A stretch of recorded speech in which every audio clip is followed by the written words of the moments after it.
All right, everybody. Welcome out to the Lager Room Guys Craft Beer Show. It is Tuesday, May the 6th, 2025. Jersey Johnny coming at you. And with me, as always, none other than Mr. Beer Samurai. Say hello, Mr. Samurai. Hold on. What Jazz Group for short, 3 letters. I'm finishing up the Sunday New York Times crossword here. Okay. All right. Well, how about it? Anybody want to help him? What's the clue? Oh, Jazz Group for short, 3 letters. Jazz Group for short, 3 letters. NBA. There we go. Never mind. I got it. Okay, you got it. All right, fair enough. Distributed in 1933's King Kong and Little Women. All right. Oh, RKO. Okay, never mind. I think that's it. All right. You good? Anything else? No, I think that's. It usually gives you the. Oh, I missed something up here. Hold on. What did you miss? What did you miss? Let's see. Some German rides, 4 letters, beginning with a B. Oh, BMW's okay. There we go. Done. All right. Any rate, these guys are a beer after. Those things are hard. They are hard. They are hard. So, anyway, how are you on this fine evening, sir? And there's nothing to eat tonight. How was your food before? You were telling me about that. Oh, I made some chicken biryani. I didn't have the right kind of rice. I didn't have basmati, so I used jasmine. So it's a little too glutinous and sticky. It shouldn't have been that way. Mm-hmm.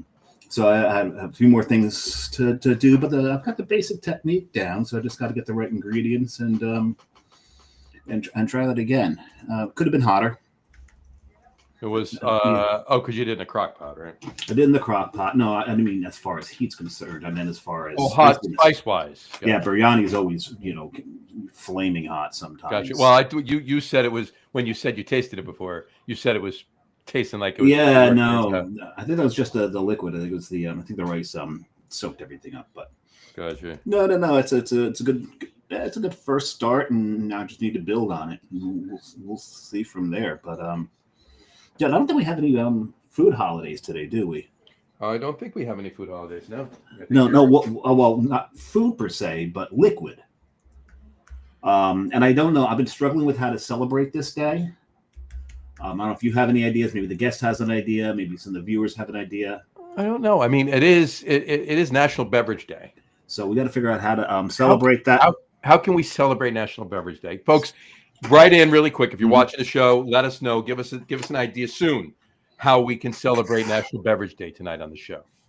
I'm going through my mind of what I may have in the fridge. No, it's like it's right on the top of my head.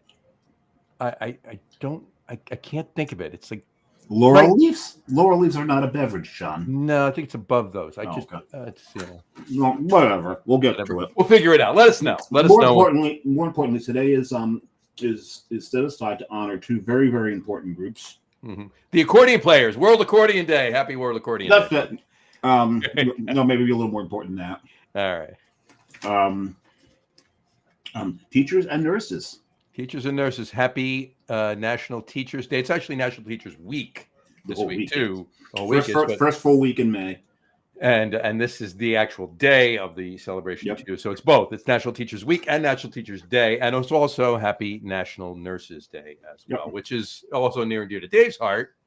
Yeah, because my sister's a nurse. Because your sister's a nurse, exactly. You just ruined my next joke. I'm sorry. Go ahead. What was your next joke? By evoking my sister, I can't even tell the joke now. All right. Would you let me rewind it a little bit? Okay, I didn't tell the joke. Well, because there's certain things that teachers and nurses both have in common. What's that? Them and Pizza Boys are like the main, usually subjects of porn videos. Oh, right. Yeah. Usually. Well, you got out of it by saying usually. There you go. Not always. Usually. So there you go. You're good. At any rate. So go play your accordion. I'm thirsty. Well, I'm already drinking. I'm going to play my accordion. You're drinking. I need to open mine. Let's bring the guest on, shall we? He's already drinking. He's been drinking for a while too. Folks, please welcome to the show, Mr. Ben King. Ben, how are you, sir? Hey, Ben. Fantastic. Hello, Prost. Oh, look what you got there. What is it? Show that again. Oh, it's my mug. Well, we got 2. You got your mug and your mug. That's right. What does that say? The camera is a little misleading. It's only a half liter, not a full liter. It's nostalgia. I got nostalgia. Nostalgia. Well, your video's reversed as well. There's a way to fix that. That's right. You go to settings, you can mirror the image, and it'll flip it back over. It'll flip it so we can read whatever you put up. But I don't care. No, we don't. Your mug, nobody knows you're backwards, so it's fine with me. So That's right. there you go. Well, except the logo. So I get people you know. Wait a minute, that's definitely his left eye. I'm not sure what. And Edis Push. What is Edis Push? What? He's reading whatever's on your shirt backwards. Oh, I am wearing a branded one. Shop site, yeah, backwards. There you go. Yeah. Anyway, all right. Ben, tell us what you're drinking, and then I'm gonna open my beer while you guys say what you're drinking. I am drinking get to a peanut butter stout that I found, a peanut butter porter, excuse me. You started lighter. I got you. All right. Yeah, from Nostalgia Brewing here in Gahanna, Ohio. I'm outside of Columbus, so they're about 15, 20 minutes from me. They just released it. I happened to come across it last Thursday. I'm like, ooh, that's good stuff. And peanut butter stouts to me can be a little sweet. This one's not overly sweet, so very good. So I'm like, I'll have to start the show with that. There you go. A lot of breweries feel the need to throw lactose into a peanut butter stout, and I don't think it needs it. I'm not one for sweet beers. I do like a good peanut butter stout or oatmeal stout. You know, I'm a dark beer guy and German beer guy both. But a lot of them I have are just too sweet. As long as they're not overly sweet, they're fantastic. They're often fantastic. It's funny. John's wearing his bird mouth shirt, and I went into my closet of brewery shirts. This one was sitting just above that one. Otherwise, one of us would have changed. Would have had to have changed. I would have just sat like this all night. No, you wouldn't have. There you go. I could have held up a piece of paper. There you go. So is that mirror camera? Is that on my side? What's that? Oh yeah. It's underneath your picture. You see the settings. There you go. There you go. All right, look at that. I'm a tech guy. I figured it out. You stole my line. I figured out how to push a button. There you go. And I'm really happy about this hat too. It's called a toggle switch. It's a toggle. Yep, that's fair. So, I mean, I'm a hat guy too. Mine's not branded, but it's sitting. Oh yeah, I like that. There we go. Yeah. So I know where the John's hat comes from. He got it this weekend because he was in Philly. Mm-hmm.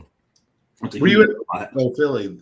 All right. I was thinking that was the CBC, but no, that was in Indianapolis. Indianapolis was CBC. Yeah. I missed CBC this year for a good reason. My daughter's wedding. So that's a good reason. That's a good reason. Yeah. Do you normally go to CBC? I normally do go to CBC. Yep. That's a great time. Yeah, it is. I think I have that hat as a shirt. I think you do. I think you do.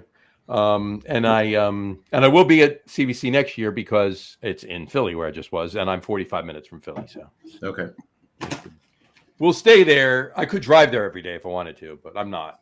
We'll stay there. So, you can drive there. It's just the back. That's the problem. Exactly. So, all right, Dave, what are you drinking? So if you remember when I was in Austin, I picked up a couple cans from that brewery that was on EBF a couple of years ago. Yep. The Japis Cerveseria Artisanal. Right. You had one last week on the show. Yeah, a different one. But this is a Yuzu Nama Biru. So this is it's the full name of this, the full description of this is a international style pale ale with rice and yuzu. So they're doing really, really, really, really interesting. It's a bunch of Japanese Brazilians, right? I think is Japanese Brazilian women.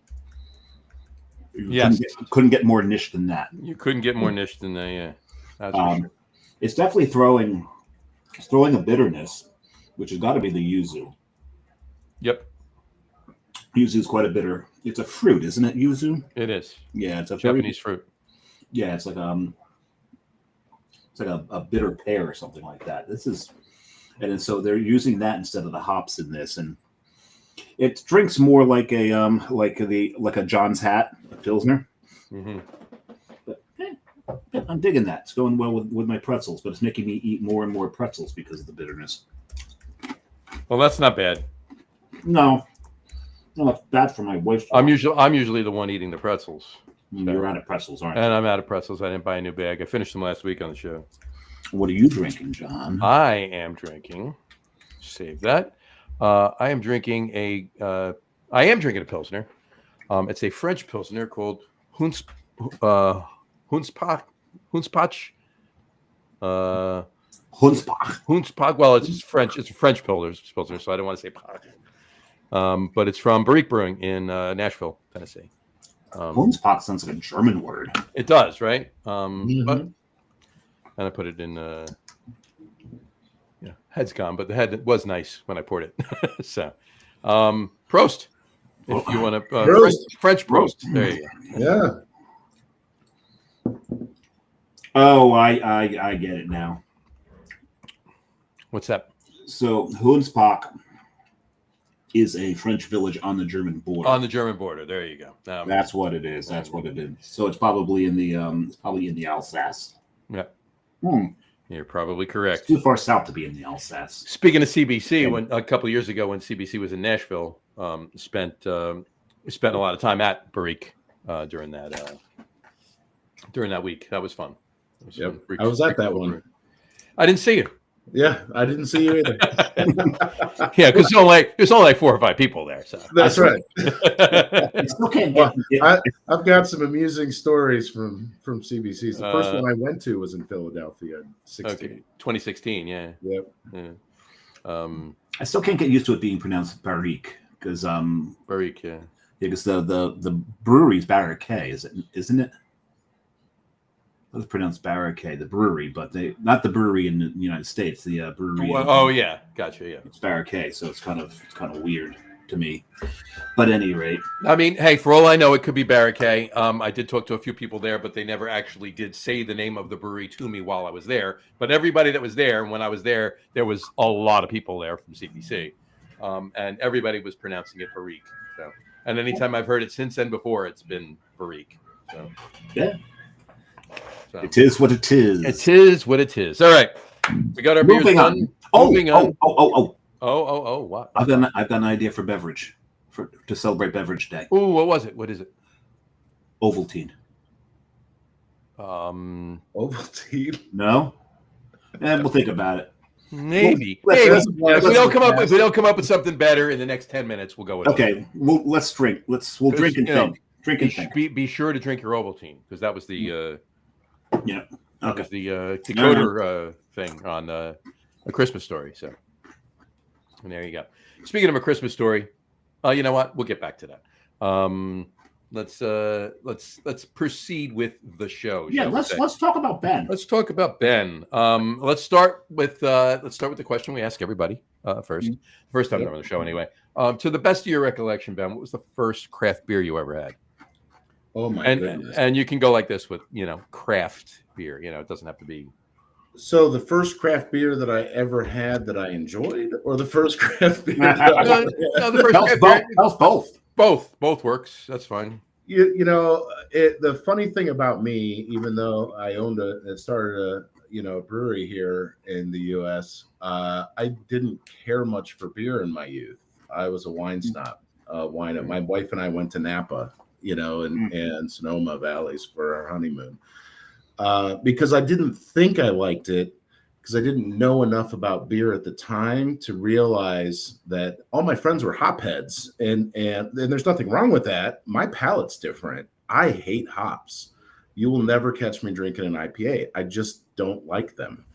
And I remember the first time I worked for Bosch and was an executive there, and they started flying me over to Germany. And I remember the first time I went out, I'm like, yeah, I'll drink it, even though I'm thinking I don't really care much for beer. But I remember that first beer, and I looked at it, and it was a Hefeweizen in Germany, in Munich. I'm looking at it, I'm like, this isn't like anything I've ever had. What was it? Was it a Weihenstephaner or? I don't remember what brand. I mean, in Germany, a lot of the local beer gardens, they have their own breweries. It wasn't a big one like we would recognize in Fair the enough. US. And not for nothing, if you're in Munich, you can't get a Weihenstephaner. Yeah, I mean, it's the thing that believe it or not. Yeah, what's that? Believe it or not, you can't get you can only get it outside, because that and Hofbrauhaus are both owned by the Stadt. Yep.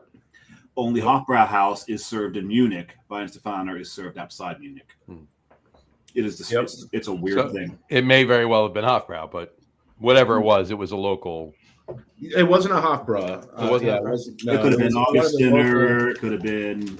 Yeah, I don't remember what it was. It was a long time ago.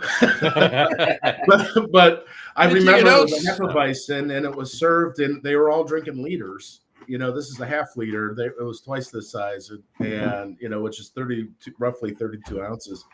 And I'm like, wow, okay. And I remember tasting. I'm like, this is actually really good. And that's when I discovered that I like malt forward beers, not hop forward beers. Sure. And it opened up my horizons on beer, and I fell in love with it in beer in Germany. Nice. Very nice. Nice. Very nice. It's a good place to do it. Absolutely. Yep. Absolutely. And that was, so what was the first, so that was the first one that you actually liked? Yes. What was the, just for nostalgic purposes, what was the first one you ever had? I mean, does it count when I was like underage and my grandpa gave me a sip of beer? 100%. I mean, it was Rolling Rock. Was that it? I don't think that's craft. I think that's big beer, but I remember my grandpa always had a green bottle of beer hanging out of his back pocket. And he one day he's like, "You want to try it?" I'm like 10 years old. I'm like, "Sure," because Grandpa was awesome, and he always was. And I just remember that wasn't very good. No. Even then, you knew at 10. That's right. See, palate was developing already. Right. Yep. All right, cool. Well, we'll stick with the heft then. That's great. I like that. What was the first brewery you ever visited? Was it in Germany, or had you been? Oh my goodness. I would have no idea. I mean, I've been to a lot of breweries that you can remember. That I can remember. Something that sticks in your mind, like. It was probably Great Lakes in Cleveland. Okay. That's not a bad one. Not a bad one at all. Because I used to live. I went to high school and college in Cleveland. I lived there, in Great Lakes and Willoughby Brewing Company. Both I would go to. I love Great Lakes. Love the beer. Beer in Cleveland's great. Beer in Ohio is awesome, but there's a lot of good liquid in Cleveland. Yeah, there really is. Edmund Fitzgerald. There you go. Oh yes. Masthead's great. Noble Beast, I love. Yep. Butcher and Brewer, but the food's really good there too. Yep. Butcher and Brewer, Market Gardens up there. Market Gardens right there. Yeah. Yep. And then they have brewery. The one time I went to Market Garden, we were upstairs and it had already transformed into a nightclub. So what? We didn't stay too long. Yeah. Oh, I didn't know they did that. Yeah, right near the whatchamacallit, the market, right next door to it. But it was later at night. I mean, we got there and they were open till 11. So we decided, hey, you know what? We want to fit in all these breweries. Since they're open later, let's go there last. Yep. Right. And then of course we made the mistake of going there last, not realizing that at like 9:30 or 10 o'clock it turns into a nightclub. And that's awesome. Yeah. So the beer was fantastic. We just didn't stay long because it's what? And we're sitting right next to each other. So, John dididn't want to do his John Travolta routine. And I did, and they started to form a circle, and then it got messy, and I left. And that was it. Well, he did the whole thing like this, but he instead of going that way, he went that way and poked someone's eye. Well, then I went like this, and I went down with the knees, and I couldn't get back up, so that was over. Yep. I'd be amiss if I said we didn't have a lot of good breweries in Columbus. You do have a lot of good breweries in Columbus as well, too, 100%. Yeah. Yep. And so, I mean, I already mentioned Nostalgia that I'm drinking now. I know Tim over there. He's a one-man show. He's the owner and brewer. Make some great stuff. Granville Brewing Company's not too far from me. You'll find me there every couple weeks. So, very small, brewery on a farm, but it's great. I mean, you find ones like that, you got to go back. That's right. They crush it. The one I've been meaning to go to, and I haven't made the trip yet, is Woolly Pig. I've had their beers. I've met the brewer and the owner at a lot of festivals around Ohio. They make some incredible stuff, but I haven't been there. And the guy studied in Germany and moved to the U.S. and brews German beers. That's awesome. So that's awesome. That's funny too, because lived in Germany, moved to the U.S. to brew German beers. Yeah, we had about a year and a half ago. We had a couple on the show that were from New Jersey, and they moved to Munich to open up a brewery, and they're brewing American beers in Munich. That's actually a growing trend in Germany. Yeah, they're starting to buck the Reinheitsgebot a little bit. A little bit. Yes. As the Germans would say, yeah. Yeah, ambitious. And bitter. Yeah. It's so they're it's funny though, because IPAs, a lot of stuff they brew fall under Reinheitsgebot now, but their pumpkin beer does not. So they've got to call it they basically have to call it malt liquor. Yeah, so it's a little bit of a I did a lot of studying in Germany, particularly when I was getting ready to start 1487 Brewery. Took my entire team there, and we spent a week because it was the 500th anniversary of the Reinheitsgebot from 1516 to 2016. Yeah, and that's when we were gearing up and starting to brew and that kind of thing. And the Reinheitsgebot is still enforced, and it actually came from a feudal decree in 1487, and thus our name. But the thing is you can brew anything you want to in Germany. If you call it beer, it has to follow the Reinheitsgebot. You can make an IPA, you can do whatever you want to there, but if you call it beer, it has to follow the Reinheitsgebot. It can be beer, just don't call it that. Right. Malt beverage suffices. That's right. Yep, that's it. And I remember what Paul had told us, the German phrase. Well, I think it's one word. It's just about 87 letters long. That translates. It's longer than Reinheitsgebot. Translates to malt liquor. Yeah. I'm drinking. I've opened my second already. Yep. I'm shocked. We got a comment. I'm gonna throw it up really quick. Brian Boak. Cheers, drinking Door County cherry wheat from Green Bay Brewing Company. Very nice. Yeah, it's a Tavor beer. Yeah, Brian? Where'd you get that? That wasn't a Tavor thing, wasn't it? I didn't see that one because I definitely would have gotten that. Just for the sake it was from Green Bay, for no other reason. Green Bay. Exactly. Let me know. Let us know. Cool. What's your second one there, David? It's from Oak Flower. Oak Flower, our friends in. It's called Ring 27. Where are they? They are what? Where are they? Oh, what's the name of that town? It starts with an M, right? It's not Medford, is it? No, it's not Medford. I know it's not Metuchen. It's not Metuchen. No, it's up by. I'll figure it out. You talk about the beer, guy. It's in Millington.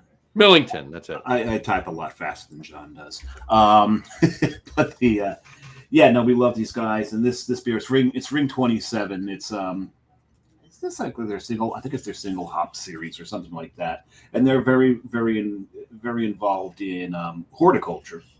Yes, they are. Hence their name. And so Ring 27, the growth rings of a tree. So I think this is the 20th. It might be the 27th iteration of this beer. I'm not sure. I may be making that up. But I'm drinking it out of a Chilton Mills glass. I figured the hop was appropriate for this beer. It's quite a hoppy pale ale. It's yummy. It's very, very yummy. I love that Oak Flower puts their stuff in 12-ounce cans. Yes. Helps me make it through the show a little easier. Yeah, I thought about doing that a while back too, and I thought that was a good idea, but never got to it. Haven't gotten to it yet, I should say. Cool. Awesome. Anyway. And there we are. There's your crawl with Millington in there. Oh, you put it in there. I put it in there.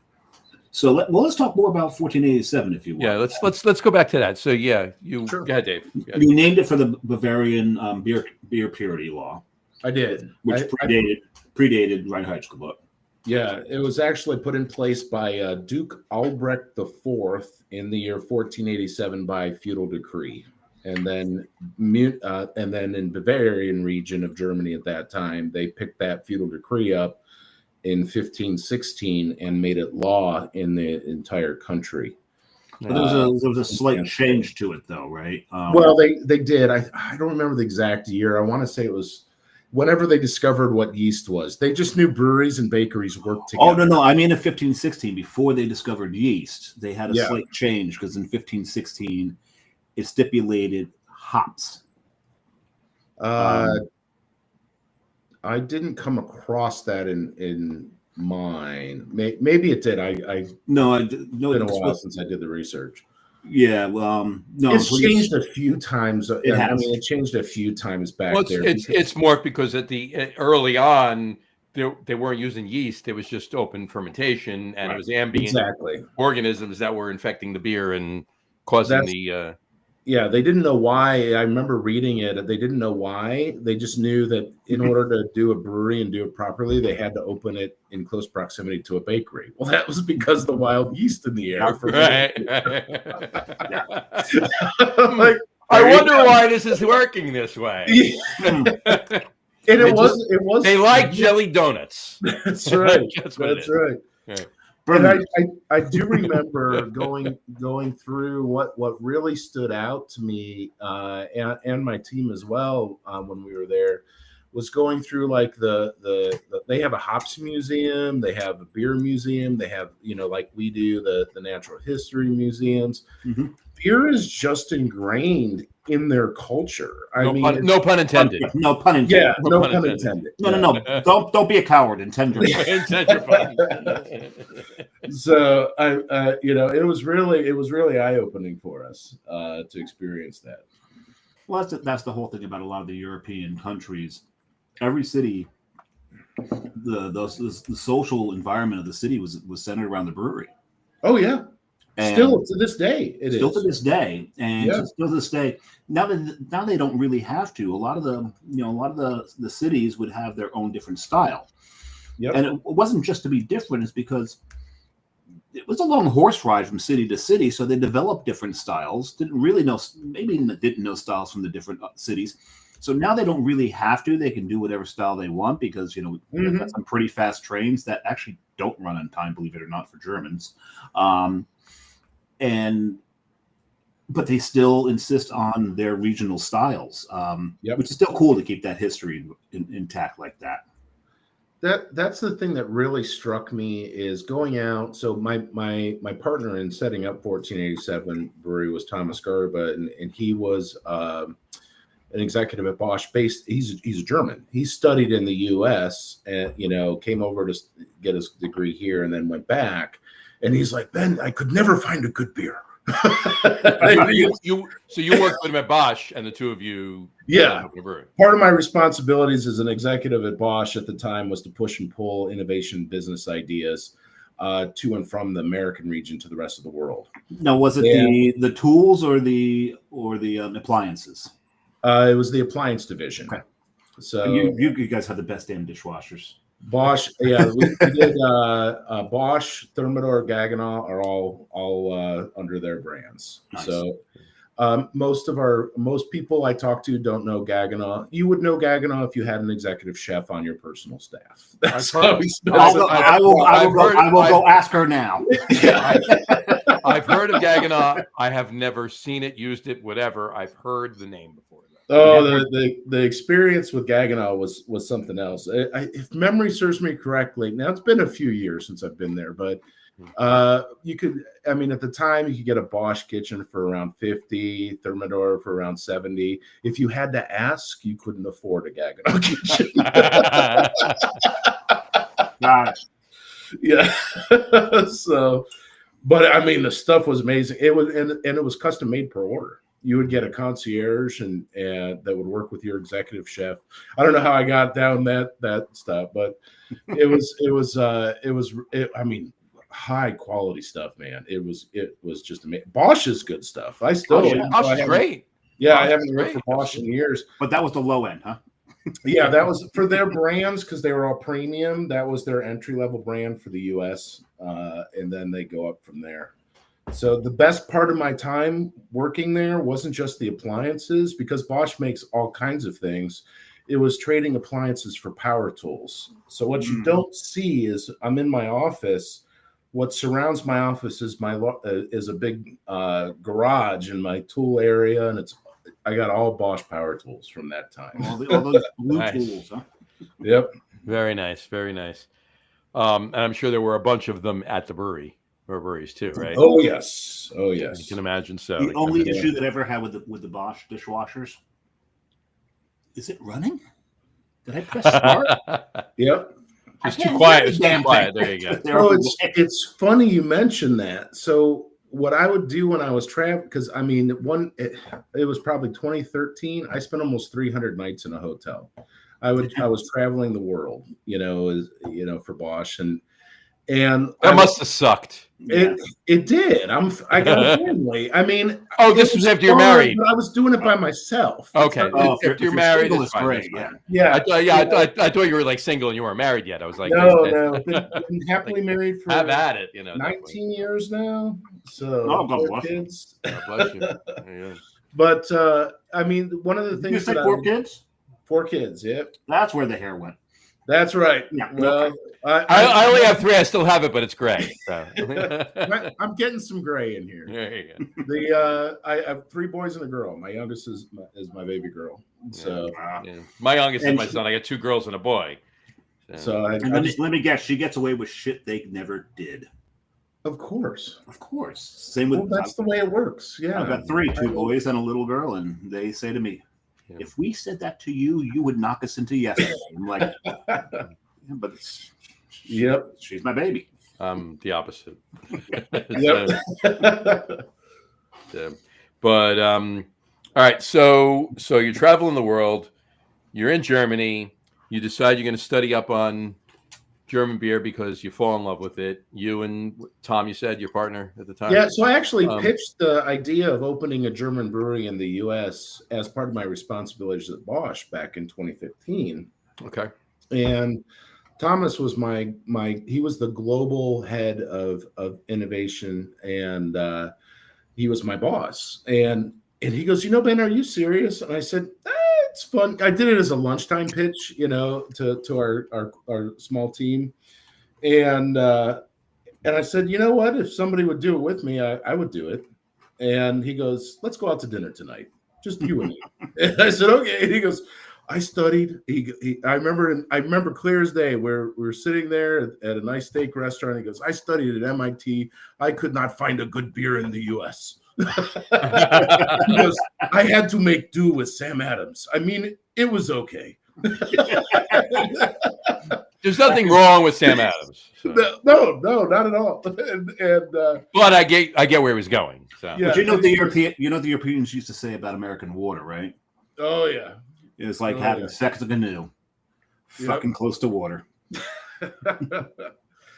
Yep. So, long story short, he and I got together. I left Bosch at the end of 2015 and started full time and getting 1487 Brewery off the ground. Hired a professional brewer in 2015 in this very building. This very office used to be the original brewery we started. I got licensed in 2016. I was everything but the brewer. I did sales, strategy. I did everything. Got our first accounts. We started on a 1-barrel system, 27-gallon. More Beer Pro. I'm sure you probably are familiar with that. We got signed up with them. They just launched those 27-gallon coned fermenters that were heated. They were jacketed, heated, and cooled. They were nice. They were good. Yeah, I got a set. I got 5 of those to start. Couldn't make beer fast enough. I got 3 more, and I'm like, well, we can't make enough beer. This gives me the proof point to go big. So Thomas and I put some more money in. We also went to a bank, got a large loan, and then In 2018, we decided to go forward and find a spot and build out a full brewery, restaurant, and beer garden. Because one of the things that I absolutely loved from going to all these beer gardens in Germany, it wasn't just the beer, the food, it was the absence of these things. Mm-hmm. It was multiple generation, kids running around, everybody's talking. These are community centers. The Germans have a word for it called Gemütlichkeit. It doesn't translate well. There's no direct translation. But it's loosely meaning that sense of belonging, community, that cozy feeling that you get when loved ones are around. And it's like, I've not experienced that as a family man anywhere in the U.S. No, most breweries, you're right. Most breweries that are dialed into that whole entire, I'm not going to say behavior, but that whole aspect of that social interaction thing, that you're going to find that. You'll find that throughout the U.S. and everything else. I find it really hard to grasp when I walk into a brewery and there are, if there's 2 or 3 people in there, you're going to see them on their phones because there's only 2 or 3 people in there, right? And that's fine, right? But when there's 2-3 dozen people in there, and the people that are with each other are on their phones. That's right. Not even talking to each other, let alone anyone else. I'm like, I'm wondering, put your damn phones down. Are they talking to Are they texting each other? Right. I used to travel around the breweries. A friend of mine that I called Meathead, lovingly called Meathead. He actually loved that nickname when I gave it to him. Hold that thought 1 second. Carrie just said his daughter runs the house. That's my wife. Yeah, that was figured. I'm assuming it was your wife. That's why I said Carrie and not the full name. His daughter runs the house. That's funny. There you go. All right. But Ben, she could have said I run the house. Could have commented that in. All right. It's funny. If any of my sons, if I need to know where remote control is, my daughter's name's Amelia. I'm like, Amelia, where's the remote control? She knows where it is. She knows right where it is. There you go. Done. There you go. But to the point you were back to what you were saying, But to the point you were making, Meathead and I would go out. We visit breweries. I remember going into one brewery. It's defunct now, Demented, and we get there. There's like 6 guys at the bar. They're like this, and every now and then they're not talking to each other. Yeah, we get our beers. We stand up. Our phones don't come out of our pockets. Well, maybe to check in on Untappd so we can keep track of what we drank. To do that. But then we start talking. By the time we left there's not one person actually sitting on a bar stool. Everyone's stood up talking. I remember one brewery we went to. It was in Connecticut. I can't remember the name of it. But one of the guys goes, I am getting the stink eye from my wife right now. I better get back to the table because I'm going to be in big trouble. We had that place going. I miss traveling with him. We would. You get that sense of community. You gotta. You want to talk to people. Yep. Yeah. 100%. Right? You need those best friends for that half an hour. Mm-hmm. I've done that a bunch. We've done that. At breweries. We've done it at breweries. You plant seeds, right? You walk over and you talk to this one, you talk to this one. All of a sudden, and you don't take credit for it. I don't care. I just want to see everybody having a good time, and that's what it's about. And that's what this is about. And I'm raising my can because I just want to put that up there. Thank you, Mike. And Michael Jackson said it is a social. Beer is a social lubricant. It's a super social lubricant, 100%. And for those of you younger kids out there listening to this or watching this, he's not referring to Michael Jackson. Michael Jackson. It's the other one. The one with the tweed jacket with the elbow patches. Right, exactly. And the pipe. Right. God rest both their souls. But he's referring to the elder Englishman. Yes. Right. So, my second beer, I just want to put it up there. I'm drinking Television People from. You're drinking Television People. That's I'm drinking Television People. Yeah, they're a little chunky, but it works. You've inspired me. I need to go get a second beer. Go get your second beer. 10 seconds. Go for it. Which is weird because the the television, they say takes pounds off, or does it add pounds? It adds pounds. It adds pounds. It adds That's why- pounds. it adds That's pounds. why So you maybe that's chunky, why you right? said it was chunky. A chunky. That's why I went that way, right? Exactly. So, Okay. Bizarre Brewing in Seattle. It is a television people is a Kolsch Weiss style ale. Okay, brewed with coriander and lemon peel. Coriander and lemon peel. And this thing is. Can I use the word delightful? You can use the word delightful. I imagine something like that would be fragrant. It's definitely fragrant and delightful. Hold on. If it's delightful, I have to do one thing. Watch me. Watch. Okay, hold on. I'm not paying any attention. Go ahead, do it. There you go. Oh, pinky out. I got to put the pinky out. You got to put the pinky out. Okay. There we go. You know, Bizarre was one of the breweries I did not make it to when I was out there. You didn't get out there. I know we talked about that. You didn't get out that and Dirty Couch are like they're just like a block away from each other. I've never made it out to. I mean, I could probably looked across the river and seen it. Right. Because remember I was in Ballard the whole time, and it's in Seattle, just across the river from the Ballard section. Right. Hit almost every damn brewery in Ballard. You know. There you go. Just ask my liver; it'll tell you. It'll tell you. It's got a category categorized everything you did. So there's two. It knows. The liver knows. There's two of the breweries that I actually don't remember being at. Yeah. Untapped tells me I was there. Uh-huh. Carrie tells me I was there. The thing is, we had an Airbnb right in the heart of Ballard, so we could walk to them all. Mm-hmm. And the walk, crawl. I mean, at this point, right? The stagger. Right. It was. So yeah, it was. If you don't remember the last two breweries, it's kind of a pity you don't remember them, but that also means you had a good night. Ben's got another dark beer. Yeah. So what are you drinking, Ben? So I don't know if you saw me pour it. It's very important to pour it upside down. I will be doing that later. Yeah. It's the left hand milk stout. Nitro milk stout. Nitro milk. 100%. Nitrogen pushed. That's one of my other go-tos. You're making me want to rush this beer to get to my next one. No, don't rush the beer. Just savor what you're having. You'll get there. I like to start dark and then work my way up. I know that's the opposite. Yeah, work your way up to what? To lighter beers. Oh, I do know some people that do that. I do. You're not. It's not the first time I've heard that theory, right? But to me, this is a very light drinking beer. Well, you know, I mean, it's nitro, first of all. Yeah, I mean, you had a chocolate peanut butter porter. What could that have been? 6% somewhere in there. I mean, it's heavy flavors, but not heavy alcohol. I'm going to pour my third. The peanut butter porter. It surprised me last Thursday when I had it for the first time. I'm like, what's the ABV on that beer? And Nick, who works there, was the bartender. He goes 8.4%. I'm like, oh my god, it was an 8.4%. Wow. It's an imperial porter. I mean, at that point, it's over 8, right? And you can. I mean, some places don't do that, but for all intents and purposes, it's an imperial porter. Yep. Yeah. Yep. I don't know if you watched the way I poured that one. I did watch. I watched every second of that. I remember being in a bar once, and I ordered a Guinness that had the nitro widget in it. Right. And it's funny because on the Guinness can with the nitro widget in it, it tells you to tilt the glass. Yeah. Which I don't understand.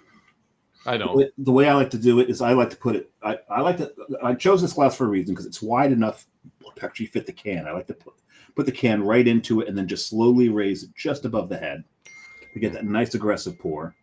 Well, that's why I use. That's why I use a branded, not a branded, but yeah, that's branded. I'm just going to hold this here for a minute.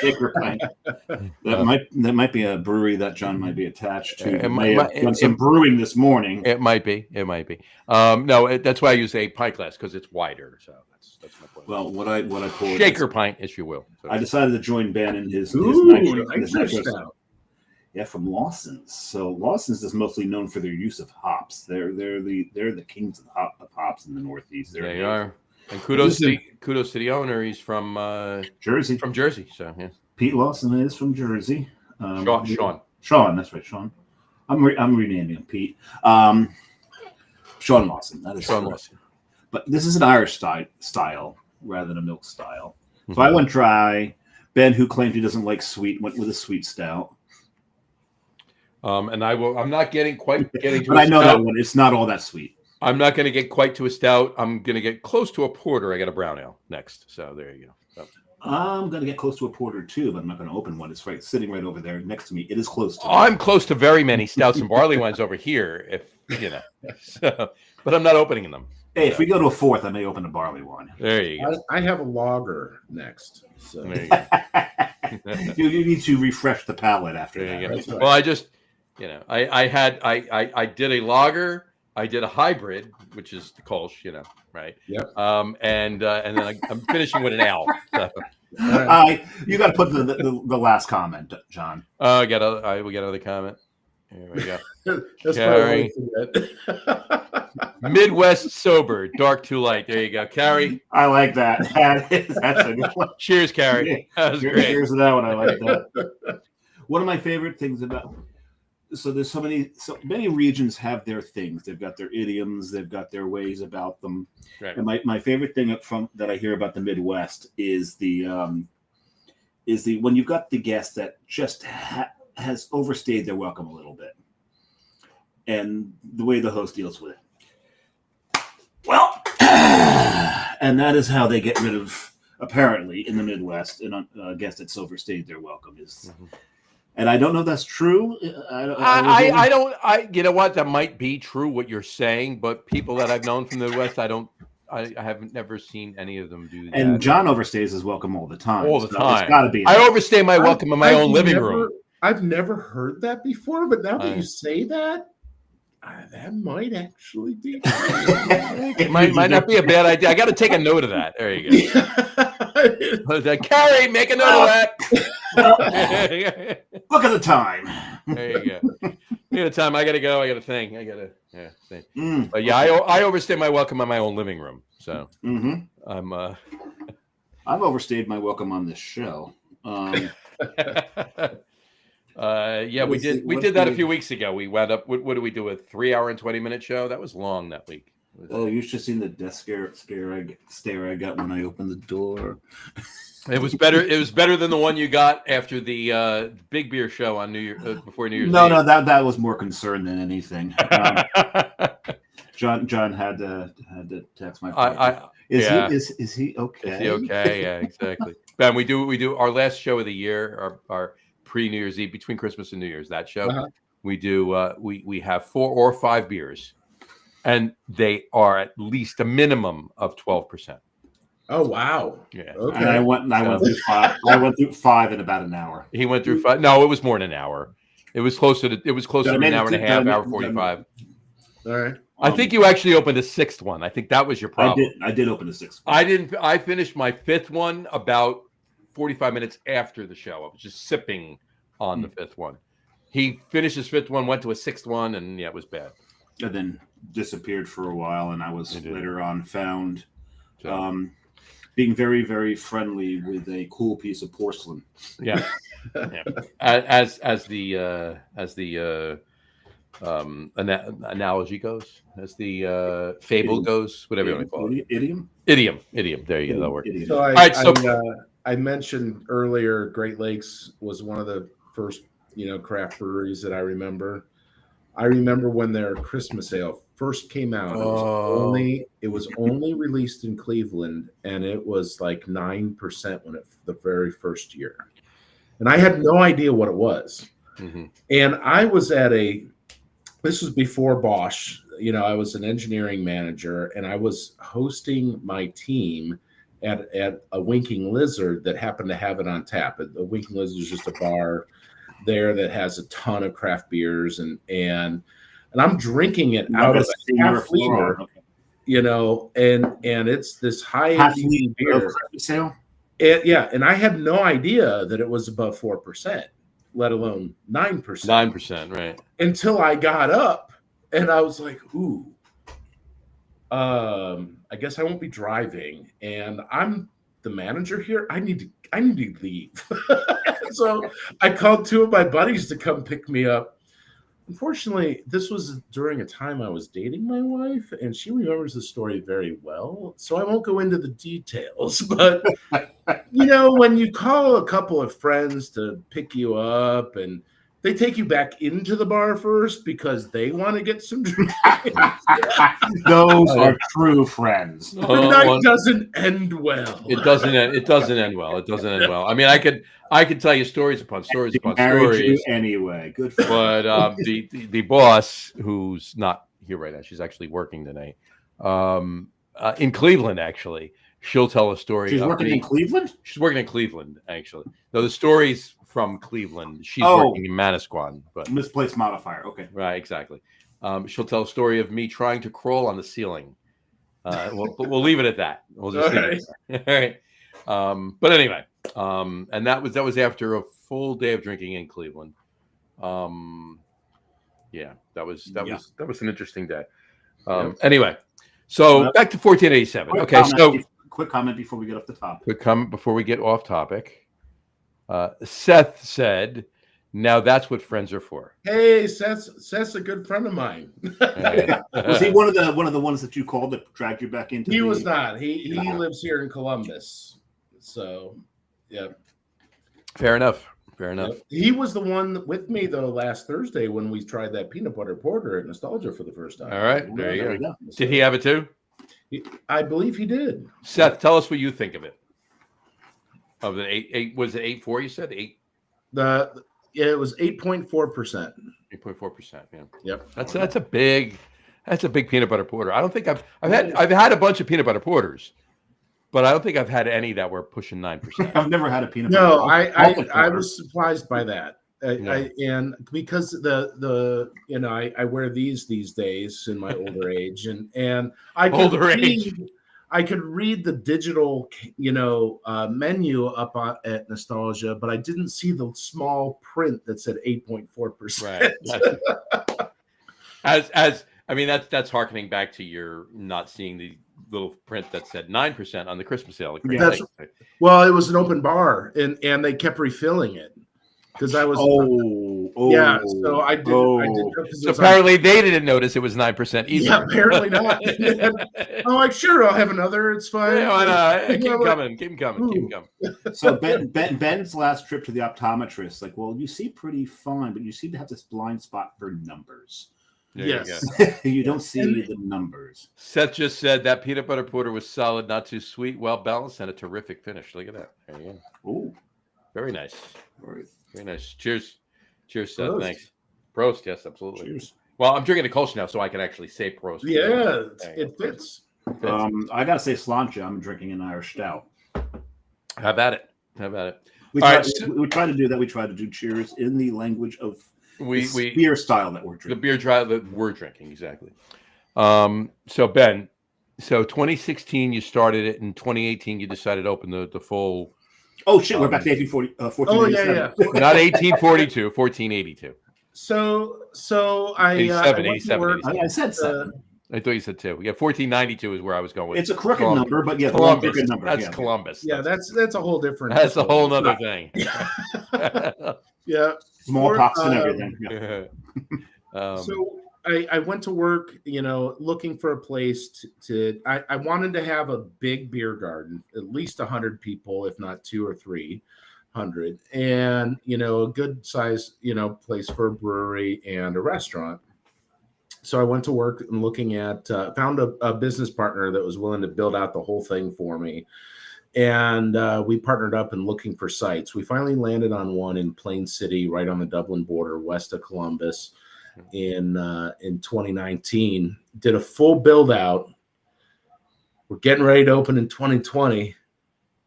And what happened? What's it? Did you build it out with Gaggenau? What's that? Did you build it out with Gaggenau products? Is that what's No. I'm joking. I know you did. Yeah. Who would do such a thing? So, wow, what a crazy time for any business, particularly one that was trying to open. Yeah. We were getting ready to open. We were targeting Q1 of 2020, and it was so strange. I mean, we had attorneys fighting with each other like, all right, the governor says food operations are critical. They can remain open, but construction is a gray area, but if you're constructing a food business, so we just finally went to all our contractors like, look, if you want to get paid, do the work. We're not going to hold it against you if you don't. It's COVID. No. They all continue to do the work. I remember driving because I live on the other side of town. It was so eerie at like 9 o'clock in the morning driving out there in rush hour. There wasn't a car on the road. And if there was, they were flying by you at 120 miles an hour. I mean, it was so weird. And but we finally got open. We were a full year delayed in opening because of, I mean, it wasn't just the pandemic. It was so many strange things as a result of the pandemic, supply issues. You know, we couldn't get supplies. We had custom lights being built in Pennsylvania. Pennsylvania locked down a lot harder than Ohio did. They were done, and it was illegal for them to go in and ship them to us. Wow. I mean, it was insane. And we couldn't get an occupancy permit for our building until the light fixtures were installed, because otherwise they were open electric boxes. So, I mean, there were so many stories like that year. Every day was a constant fire that we were trying to figure out how to work around. Long story short, we wound up getting the brewery opening. And I remember, with Ohio Liquor Control, literally holding my laptop on Zoom, like, a video conference like this, walking the inspector around, like, well, let me see this. Okay. Wow. It was just so, it was wild. And I'm going to be right back. Yep. Bio break. Probably my first of many tonight. I got you. That biryani made me drink a lot of water. I got you. That's fine. Which we call it. Yeah, that's crazy. Walking around a laptop and doing an inspection. Yeah, virtually. That was just the time. It was so strange. And then because everybody wasn't working, I went from a team of 5 to trying to go to a team of 50. Oh my God. During the pandemic, and just try hiring anybody in 2022. Yeah, there was just nobody. We were literally, if anybody had the right attitude, a positive attitude, I didn't care. We were hiring them. Done. You're in. Get over here. Yeah, and it was so wild. We finally opened the brewery portion, and we started brewing in I think it was June. We started selling beer out the side door because I couldn't legally have anybody inside, right? Because we didn't have our occupancy permit, but we had to get the beer back in the market. Sure. And it was so weird. I mean, we had beer in the market, but we wound up shutting down the first brewery because all our accounts closed during the pandemic. Right. And because weren't liquor stores? Oh, you're talking about draft accounts? Draft accounts. Accounts, yeah. Yep. Fair enough. So they all shut down, and it was because we only distributed through kegs during the first. Fair enough. And so we finally started selling beer on site for on-site consumption in November. Finally got the kitchen licensed and ready in December. Finally got our liquor permit. So in Ohio, you have 3 different permits. You have your food, then you have your beer, then you have your liquor. So the beer permit only allows you to sell what you make. Anything else is a liquor permit. So if I wanted to sell somebody else's beer, I need a liquor permit. Right. Other beer, wine, and liquor is all covered under the liquor permit. I finally got that in like March of 2021. So a full 13 months after we were planning on opening. Right. We finally had our grand opening almost 2 years later in September of 2021 for Oktoberfest. So because it took so long just to get staff to fully open, we wanted to be open 7 days a week. We were only open 6 days a week at that time, but we finally got enough staff to open 6 days a week. So it took 18 months, even though 21 was our first full year of operations. We did over $1 million in revenue. Even despite not being open, despite all these things, but that means we missed $1 million of revenue in 2020. In 2020, yeah, exactly. So that kind of put us behind the 8 ball a little bit. A little bit. And then 2022 came along, and we expanded, we grew, and we were still struggling with the team, and turnover is huge in the industry. Mm-hmm. But the thing Fake. that was, honestly, at the end, it wasn't. We had so many people. Towards the end of the pandemic, people that were there and willing stuck around, but overall, it is over. Yeah. We had a really cool mix of industry people that have always been bartenders or service staff, nurses. You mentioned nurses earlier. Yeah. I had 3 nurses that worked for us part-time. I had industry professionals. As nurses? Yeah. What's that? As nurses? Or No. As bartenders. I had managers that were warehouse managers down the street that picked up a few shifts a week for years. Well, nurses, the shit that they saw and went through during the pandemic, they needed it. Yeah. Yeah. Mm-hmm. Yeah. Well, you heard that firsthand from your sister, so. Oh, yeah. Yeah, during COVID, the birthday that I had during COVID, the first text that I got, I figured, oh, here comes the birthday text. No, it was my sister texted me that she had just tested positive for COVID. And she was panicked because she had seen what it does to people at the end. Mm-hmm. And I explained to her, you're young. Yep. That's not going to happen to you. But it took a while to calm her down. But yeah, but she definitely needed a drink after work every single day. A little bit. I bet. A little bit. She did not pick up any shifts at a brewery, though. Yeah. Although she probably should have, actually. She probably should have, yeah. That would have helped.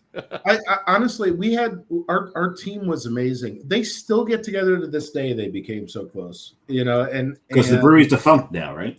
It is. We wound up for a couple of reasons. One, opening a full year and a half. Our expenses weren't delayed. Our revenue. So, doesn't work that way. Never works. Yeah, no. And long story short, I wound up closing the brewery in February of 2024 because I couldn't get past the winter because we were behind the 8 ball. We were starting to recover. I had an industry professional that came to work with me as a line cook during COVID that ran restaurants and had his own company that was shut down. It was in the Federal Building in Columbus, which was shut down during COVID. And he wound up coming to work for me, and I was looking for somebody to run the brewery because I'm a tech guy. I'm an electrical engineer. I run a tech company. That's where my focus was. This was a passion project that I wanted to go, build up because I was thirsty and I thought it would do well here because of the Gemütlichkeit and all things, around that. And you weren't far off either. And I mean, if it wasn't for that, that little thing that happened in 2020.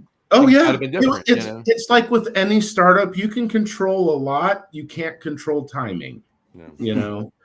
And it was the right idea, the right execution at the wrong time. And then to make matters worse, I wound up hiring a guy that 20 years of experience, man. He brought in people that he knew from working in the industry that were amazing, executive chef consultants, all these kinds of people that, supported him and knew him, friends of his. He wound up stealing from me when I made him a COO. He got me for over $500,000. Oh my God! Oh boy! Is now in prison, as a matter of fact, as a result. Well, it's a good place for a person like that. Yeah. Despite the pandemic, despite him, we started to recover even after that because and then with the economic downturn in 23 into 24, just couldn't make it through the winter. Couldn't recover. Tried to sell it. Had a lot of nibbles, and the deal fell apart at the end of January, and I'm like, I can't do this to my people. I can't do this to my customers. I can't do this to my fans. I put out an announcement. This Sunday's our last day of business.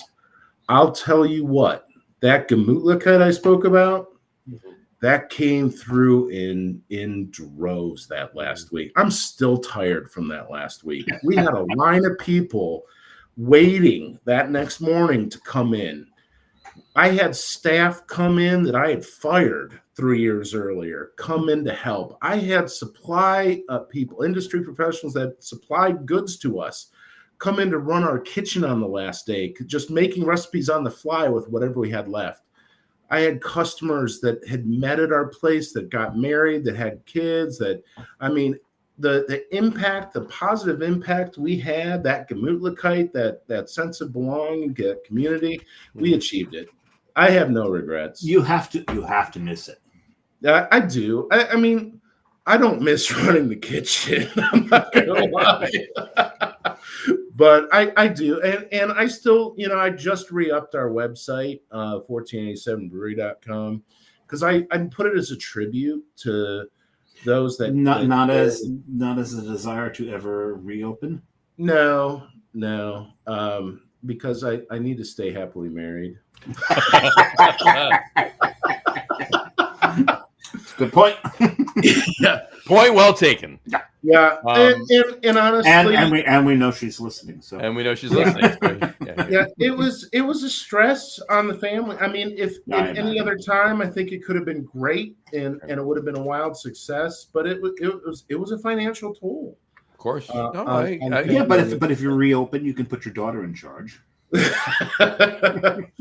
I think my youngest son has dibs on that. One day, this is a funny quick story. So my youngest son was probably 6 years old at the time, and I'm on a Zoom conference call with Thomas, my partner in Germany, out here in my barn area, and my old brewer was brewing beer, and he opens up the door to the barn. He comes in, walks past me on camera, and goes into the brewery. I'm like, my youngest son's name is Alice. I'm like, Alice, what are you doing? He goes, I got to check on the beer. Somebody's got to take over when it's time. I said, okay. and my partner Thomas thought that was the funniest thing he had seen. That's great. That's great. That's awesome. I'm going to throw up a comment really quick. Brian just said his second beer is Wooden Beanie. Still has some on draft. Brian, don't finish that keg. Dave and I will be over at some point for at least one pour each. I was gonna say if we had one glass for every 10 glasses he drinks on while we're on doing the show, right? We'd have a glass each. I have to ask. I don't know that. What is Wooden Beanie? Brian used to own. He technically still does, but it's not. It's a brewery in Jersey. Boakes he Brewing. Owns the brand. Boakes Brewing. He owns the brand. He was the brewer. It was his baby.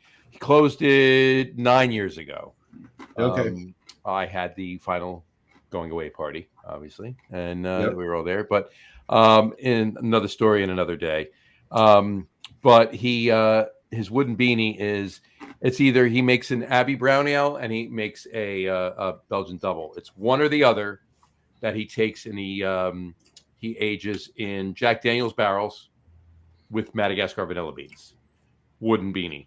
Oh wow! All right, that sounds good. Absolutely. And Brian, then send me some, would you? And then he actually does one. You got to come out and visit, Ben. He actually does one with his Russian Imperial Stout, which is called Monster Mash, which is the logo that you see next to his name right there. Right, that's his Monster Mash, and he ages that one in Jack Daniel's barrels with Madagascar vanilla beans, and that's called Blunderbore. All right, because it's a monster mash, and Wooden Beanie, Jack Daniels, and vanilla beans, the Beanstalk, Jack and the Beanstalk. The monster in Jack and the Beanstalk was called Blunderbore. The giant, yeah. Gotcha. The giant, yeah. So, and Brian just said, so when are you coming over for a beer? I'm a lot closer to him than you are. David's a lot closer to me than I am. A lot closer to you than I am. We'll confer and get back to you tomorrow. I've got some things to do this weekend, but some of them take me not too far from that area. I can on Saturday. I got to go to a wedding. Fortunately, it's not another one that you paid for. Not one, no, right? It's not another one. It's not another one of my kids. My other daughter's getting married in September, so there's that. My son's not getting married yet that I know of, anyway. but no off. that I'm aware of. But yeah, we'll confirm. We'll figure it out. But we'll get over there soon. Yeah. But all right. So what was it? February 24. You said you closed. We did. So it's been a little over a year and 3 months, year and 2 months, year and 3 months. So since then, no, you just did math. We have a rule. It's true. I did break the rule. No math on the show. No religion, no politics. What was no that? Math. No religion, no politics, no math. There you go. That was it. I'm disappointed in you. I screwed up. Sorry. Yeah. In any event, since then, whatever time frame it was. Yeah, however long ago that was. Brian just said, "Okay, I will not drink anymore this week." Can't say about next week though. So we've got a time frame. We got a time frame we got to work on seriously here. All right. So since then, you tech wizard, you have tell us about ShopSite. So I've been in tech. Tell us about that. Sure. For a long time now. That's what I did, really, tech and business at Bosch, and then left Bosch and consulted for a lot of companies on innovation and technology and that kind of thing. And right after I left or shut down 1487 Brewery, I still have a tech company, Faster Future, where we engage with the U.S. government agencies on tech advising. Not on a military level, right? Yes, DoD is our biggest client. Yeah. Oh, okay. I just thought. Oh, interesting. Yep. And then one of my partners there had this idea, and it's funny you mentioned something earlier in the show. You mentioned dishwashers, right? And how the biggest challenge, particularly if you're wearing glasses, you can't hear them run, the Bosch ones. And what I found out. Hold on. Yeah. Particularly if you're wearing glasses. Yeah, because if you can't hear it run, you open it up, you get flashed with a face full of steam, and then you can't see. You're not wrong. And when I was traveling all the time, I would go into the local, to get that voice of customer feedback. I would go out to the local, shops like Best Buys or the equivalents overseas. Or Lowe's or those kinds of places, and just not tell anybody who I was, just talk to people and to get real feedback. Yeah. And that was the biggest complaint that I got on Bosch dishwashers. They couldn't hear them run. They would open them up and get shot with a face full of steam, and they couldn't see. All I wanted was a light on the front. Not on the top of the door. Those now. They finally listened to the feedback. And I went back to engineering. I'm like, can we put an LED that shines on the floor or something like that? And that was you. That was me. That was real time. Thank you. Voice of customer feedback that I put into our engineering teams. Like, this is a complaint. We're seeing it online. I'm hearing it when I travel all over the place. Or not hearing it, so to speak. Yeah. Well, not hearing the dishwasher. That's right. Not hearing the dishwasher. Right. But the point is, every brand has these stories where their customers are experiencing things and they want to tell these to the brands, and the brands want to hear them, but there's no real way to facilitate that two-way connection. And that's why we developed ShopSite. So ShopSite is powered with generative AI. It's ShopSite, SIGHT. So it's ShopSight.co. We just launched yesterday, brand new.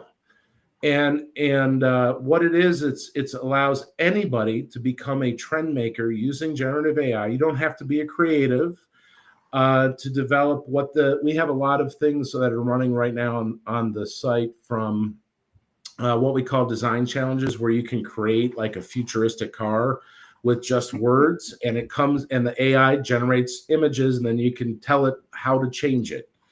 And we feed that into big brands, and we're working with brands now to come on the platform so they can push it out on their social media channels to say, hey, people that love us, come here to ShopSite and tell us what you want so we can feed that into our dev teams and give it to you.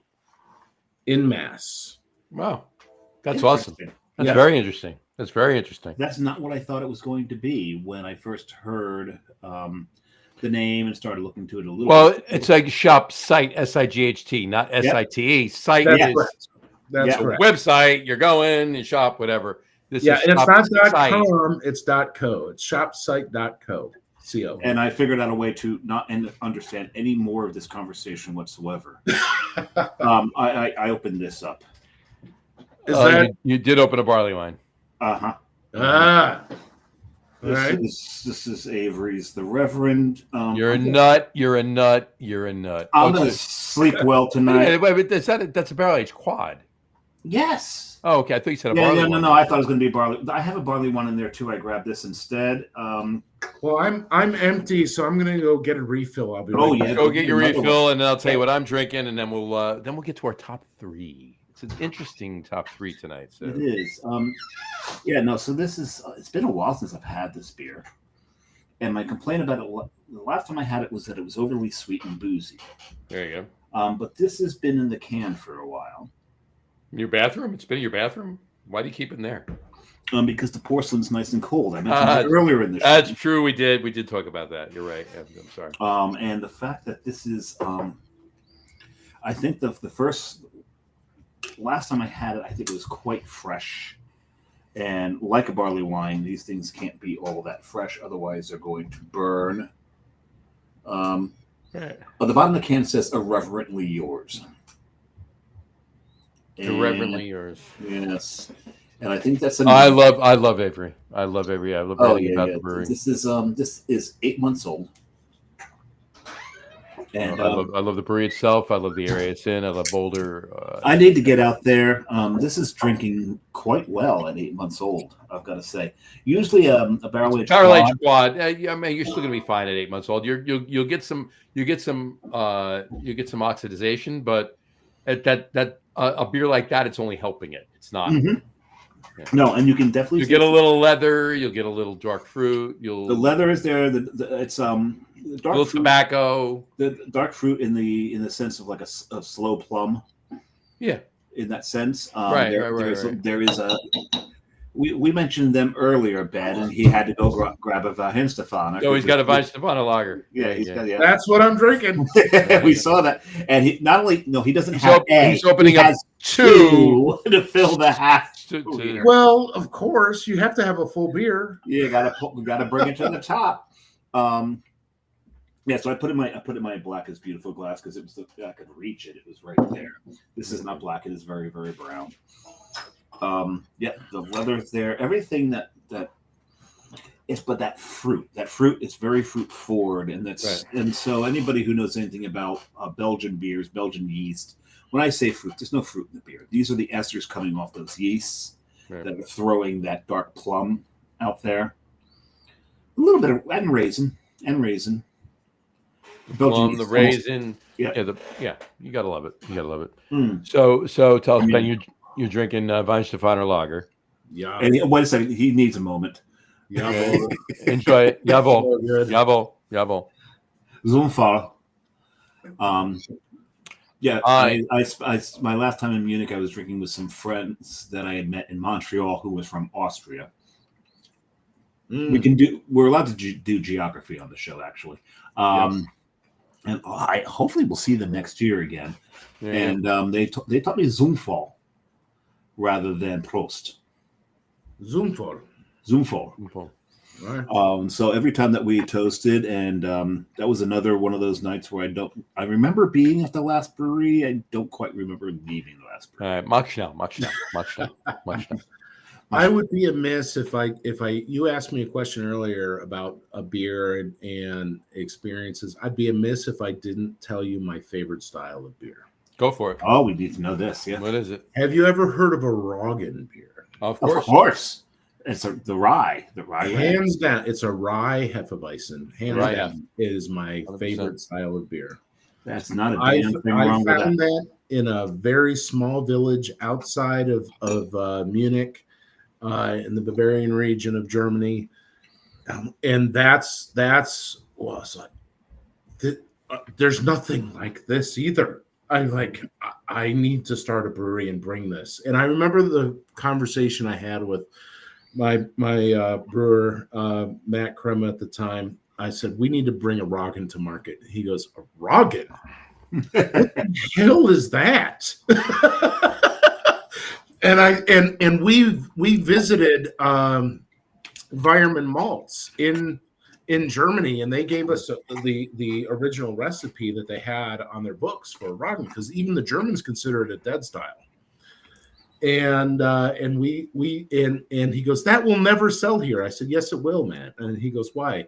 I said, because the first question people ask me is what my favorite beer is as a brewery owner, and that's it.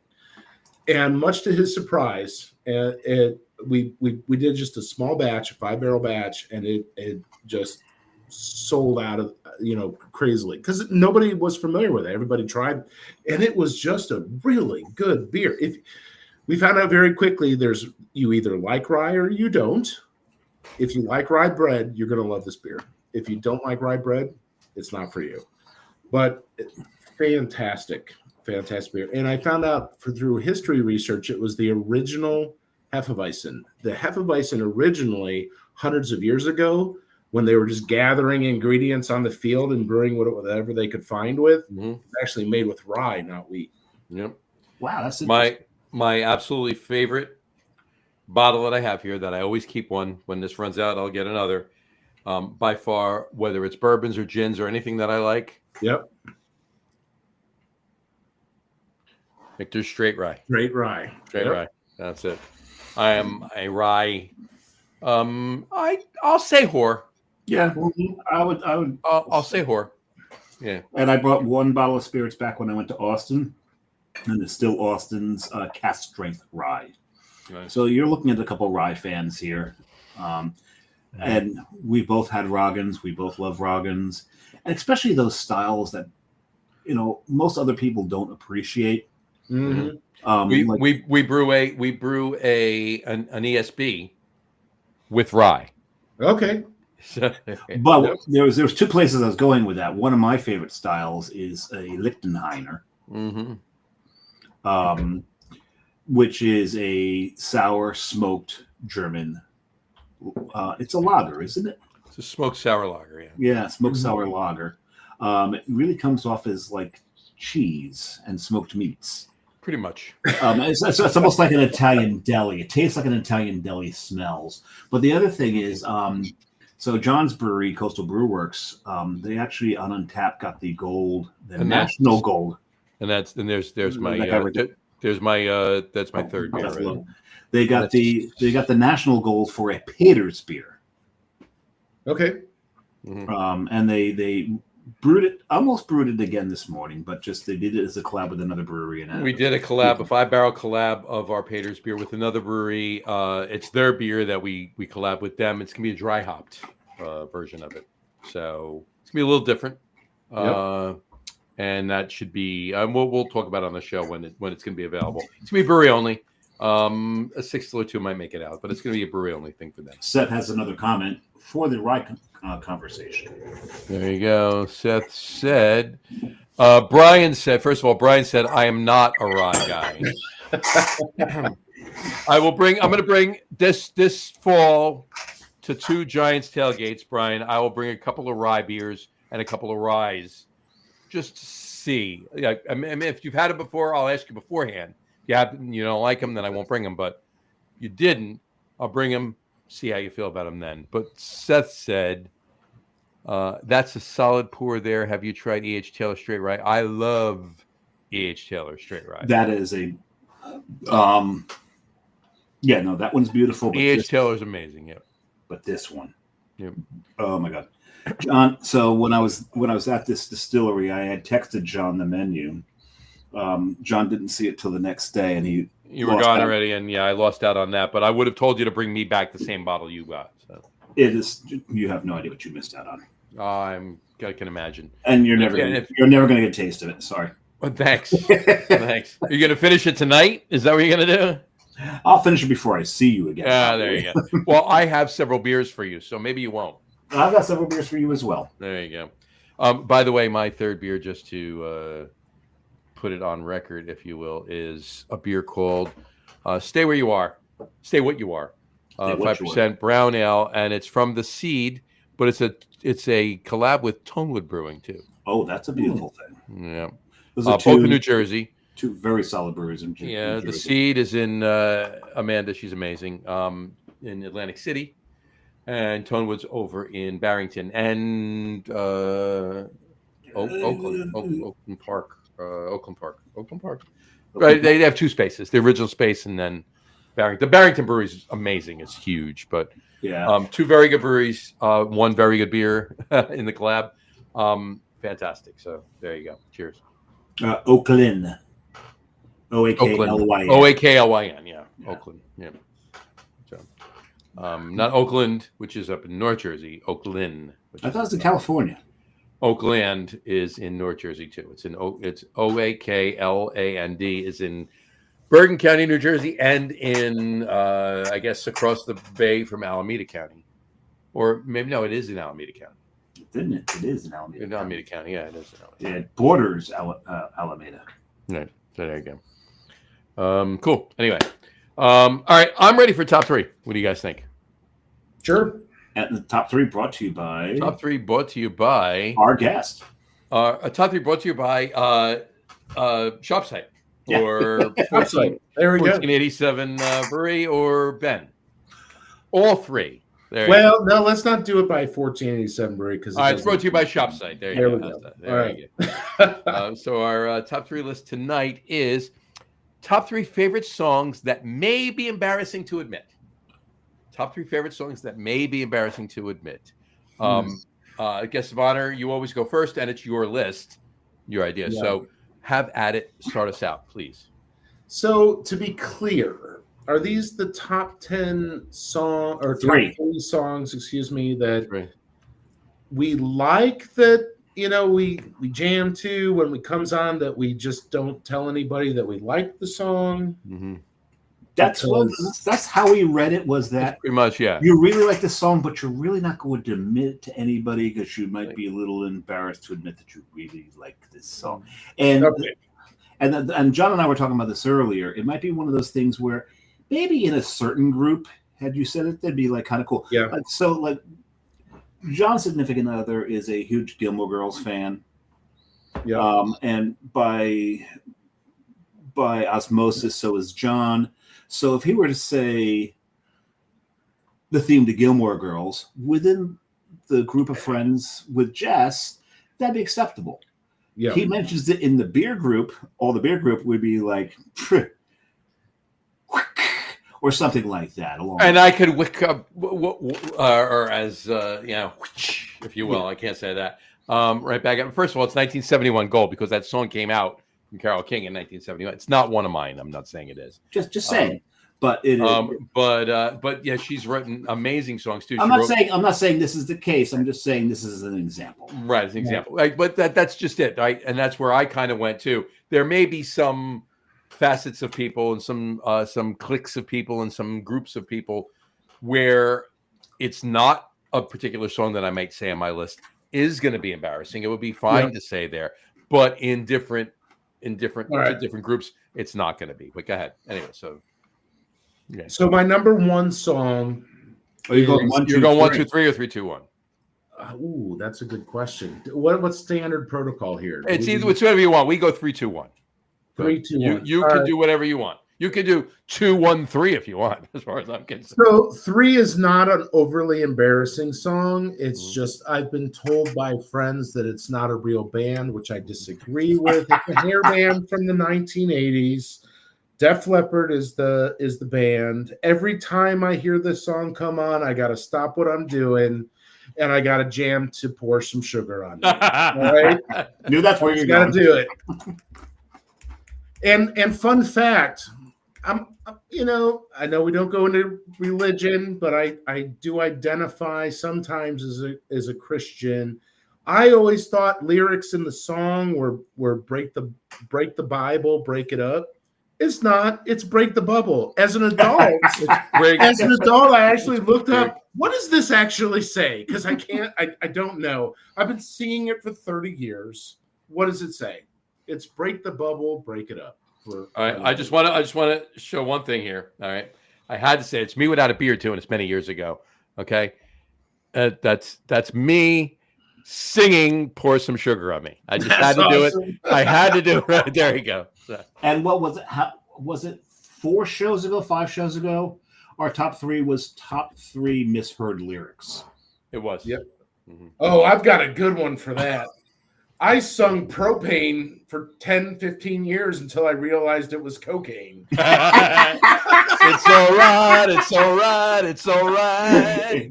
Propane. Like we are excited about grilling. I think the best one was looking for a lover that won't blow my brother. Oh, that's funny. She's so hard to find. Anyway, all right. Pour Some Sugar on Me, Def Leppard. That's your number 3. What's your number 2? Oh wait, you don't do 3s. I got to do all. No, you do your list, and Dave does his list, and I do my list. There you all go. All right. Number 2 is Falco. Rock Me Amadeus. Okay. well, not a damn thing wrong with that. Well, I've been told that that's not real music, but I'm a big fan. One hit wonder, you know. But that's the Falco did the English version of the German song. No, Falco did the German version of the English. Yeah. Falco did Der Kommissar in German, and After the Fire did the English version. Not right. So an honorable mention before we get to number 1 most embarrassing song is, you know, I had an amazing sound system I put in 1487. I did all Sonos. I had 4 zones. Guess the number 1, the very first song I played to test out at all volume up. I could hear it everywhere in the beer garden, everywhere. Don't Stop Believing. Rammstein, Du Hast. Du Hast. Du Hast. There you go. I was going to say, if that's not embarrassing. It's not embarrassing. But the thing is, if I'm testing a stereo system and the stereo version of it and the bounce and all that, to me it was always yes, also off of geez, I just had it and it's gone. Roundabout? No. 902, not 210. Owner of a Lonely Heart? Owner of a Lonely Heart. Because there was that drum beat that bounced between the left, the right, and then hit center front. Okay. And that was the best way to always test a sound system. 90125, by the way. Yeah, I know 90210 is a whole different thing. It's completely different. So I have 2 options. Well, before you get there, we do have a comment, and I think this is based on the misheard lyrics. All right. Yeah, Carrie just said, party all night and half of every day. So I can't even imagine that. I can't even manage that anymore. Yeah.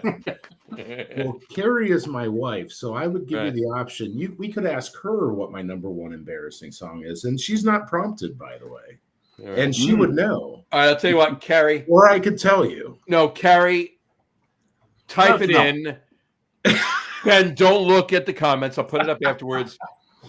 Carrie, type it in, and then we'll put it up afterwards. Ben will say what it is, and then we'll see if. Well, it's like a newlywed game kind of. There we go. There we go. There we go. Yeah, I don't think she'll guess this one. Let's just see. Well, you only gave your 3 and your honorable mention. We don't have 2 from you yet. No. He gave Rock Me Amadeus. Yeah. Oh, that's right. He gave it. Which is not Der Kommissar. It's a whole different thing, John. But okay. Oh my God, she nailed it. Oh, she did it. You weren't supposed to look at it. All right. At 3, 2, 1, you're going to say it, and I'm going to put up her comment. Go ahead. All right. Say it again. 3, 2, 1. Madonna's Like a Virgin. There you go. Yeah. All right. Like a That's virgin. Funny. There you go. All right. Awesome. That's great, Carrie. That's awesome. Thanks. Cool. All right. Dave, your top 3. I'm not even going to do an honorable mention. I'm just going to go 3, 2, 1 here. And I'm going to set this up by stating that I was a disc jockey. I was a classic rock disc jockey. Classic rock, hard rock, Those are the things I listened to. That's the group of people I hung out with. So these three songs really depart from that. And so number 3, and old school country, not the new country, right? It's like Johnny Cash. Oh yeah, I mean old school is old school. Yeah, right. So number 3, kind of bucks that old school tradition. But Big and Rich's Save a Horse, Save a Horse, Ride a Cowboy. Ride a Cowboy. Oh yeah, That's not embarrassing. That's such a fun song. It's good. I have that in my CD player right now. I'm a thoroughbred. That's what she said in the back of my truck bed. And then there's Rolling. You can't forget that. That's good too. Oh god, so much fun. So that's my number 3. But I think it's embarrassing to me because I've always kind of shat upon new country. Shat, yeah, because the past tense of shit is shat. Shat upon new country. So I guess that's why it's a little embarrassing, is because it's kind of being a little hypocritical there. My number 2, and there is a video somewhere of me dancing to this song with my boys on New Year's Eve. I had had quite a few beers in me at this point, but it is a song by a Korean artist named Psy, Gangnam Style. Again, so much fun. Oh my goodness. I know that song too. And my kids love that. Have you ever danced to it? Have you ever done the dance? It's on DDR. Gangnam Style. The Gangnam Style. Yeah, it's on Dance Dance Revolution. So it's a song I've danced to with my kids a lot. Yeah. Yep. So that's one. Number 2 for me. Number 1. I can't explain why, but Khaleesi's Milkshake. Khaleesi's Milkshake. My milkshake brings all the boys to the yard. It's better than it took me a second. Yep. I worked in a distribution center, and I remember one of the managers having to give a tour, and I was kind of tagging along on the tour. And anytime he'd stop and start talking, explaining something, if there's a piece of metal, I would go, and I'd keep doing it. And it was that na na na na na from that. And I knew he loved the song. And it was really testing him to see if he could keep a straight face through the whole tour.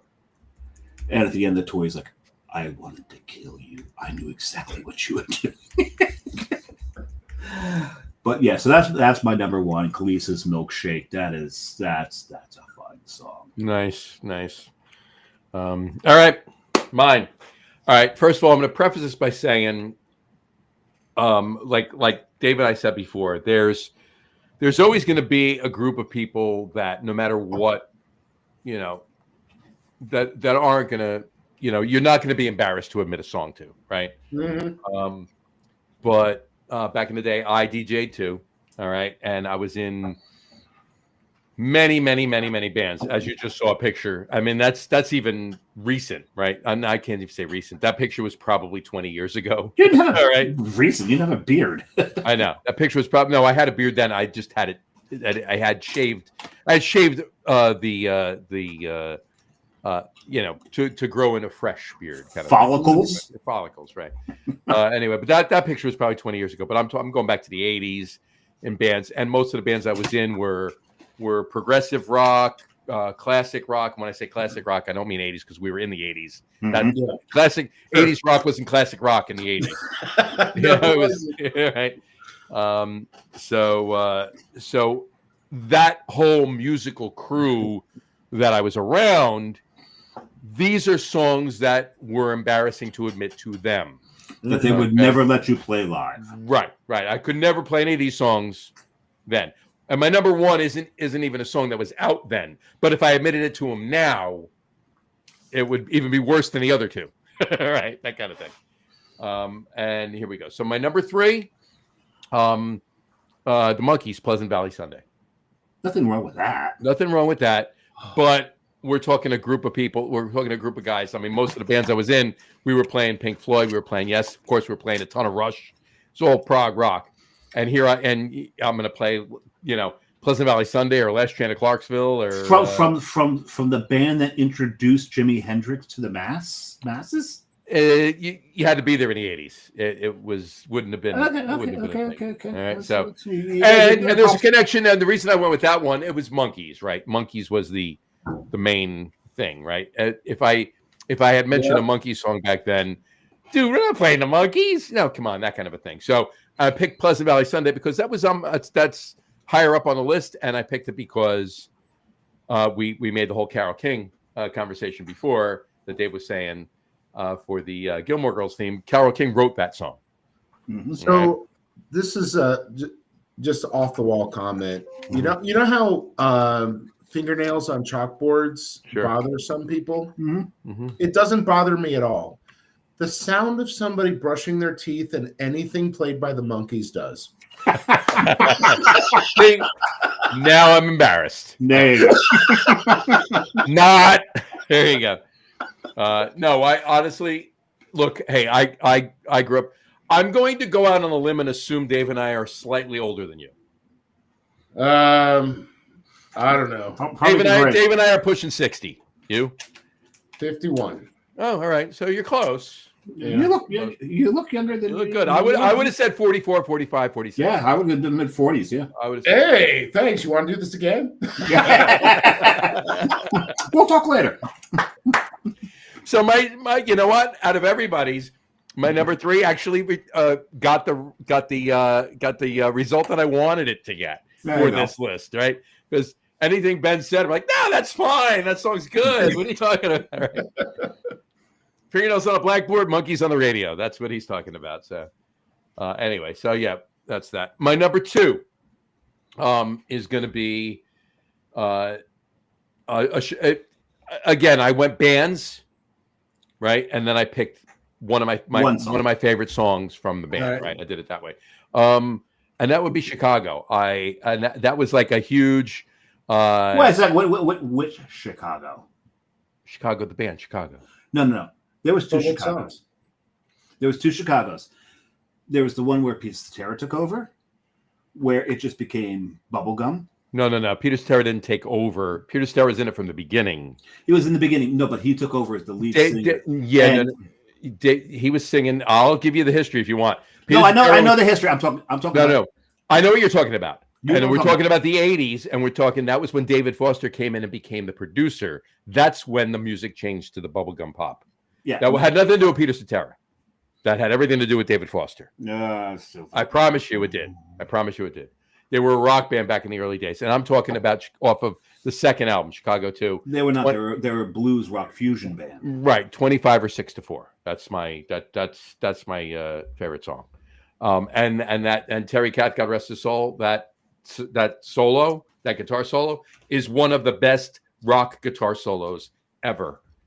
In that and song. Also that chord progression. I didn't say the best. I said one of. And the chord progression from that song is the same exact chord progression from "While My Guitar Gently Weeps." It is similar. It's similar. Yeah, it's the same exact. It's similar. I'm a bass player. I know chord progressions because we play the root. It's the same chord progression. In any event, my number 1. Okay, now again I went bands. And this holds true, and this is a newer band, wasn't around in the 80s. Although they are, and musicianship-wise, they're actually phenomenal musicians, but they play bubblegum. And it's because of Jess. I knew you were going to go there. Yeah. Please tell me it's If I Had $1 Million. No, that's a great song. But it's fun to sing. This particular song is fun to sing 1 week from Bare Naked Ladies. All right. It's just Ed Robertson. He's one of the 2 singers at the time. Now he's the main singer. Just a big Bare Naked Ladies fan. Big. Very, very, very huge Bare Naked Ladies fan. Yeah. Rabid. Right. Well, there's a picture of me and Jess with Ed Robertson. There you go. Nice. We've met him a couple of times. I'll tell you a quick story.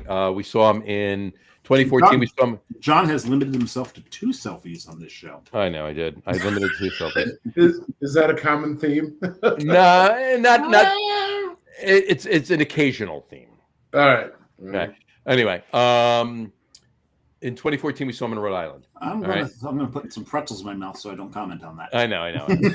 In 2014, we saw him in Rhode Island, and we were tailgating afterwards in the parking lot right next to the place we saw him. Oh, this is a good time to go pee again. There you go. Newport Beach Yacht Club, and whatchamacallit? And I just got to put this up. Carrie just said, Ben would me by going to see Bare Naked Ladies. Yeah, I'm not a fan. Yeah. So Carrie and I went to see Bare Naked Ladies when I think we were dating still at the time. Okay. We got married, and I pieced her and went. But there's something about the guy's voice that just doesn't resonate with me. When was this? How long ago was this?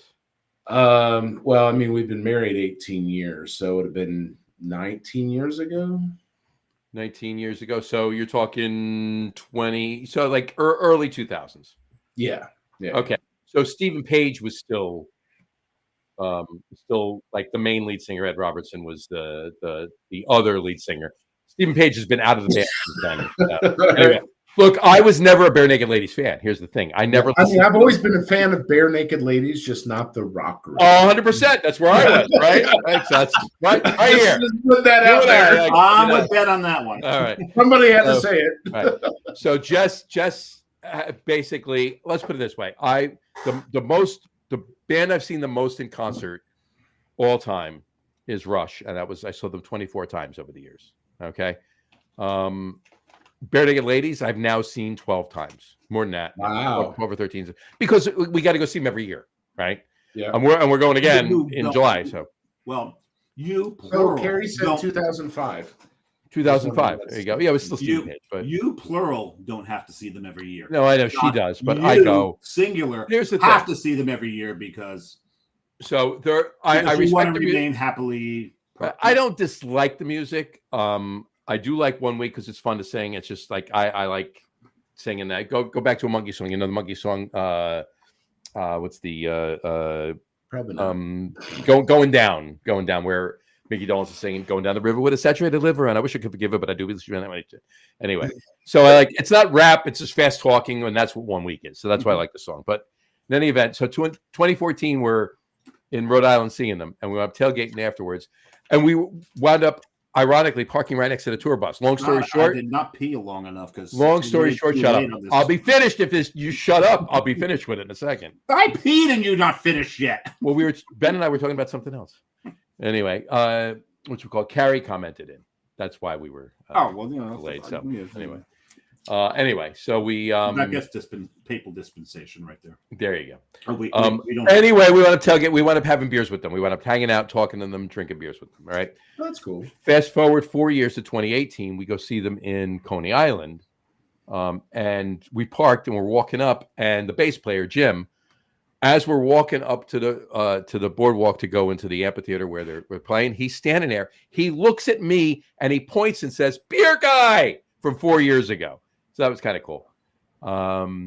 And then he remembered you. That's kind he of remembered cool. me 4 years. Yeah. Yep. And then the picture I just showed you was actually from 2 years ago in New York, and we'll see them in the same place again this year. But yeah, they're a good group of guys. We've talked to them. We've had conversations with them. Not long. It's not like we're friends with them or anything, but clearly at least one of them remembers us.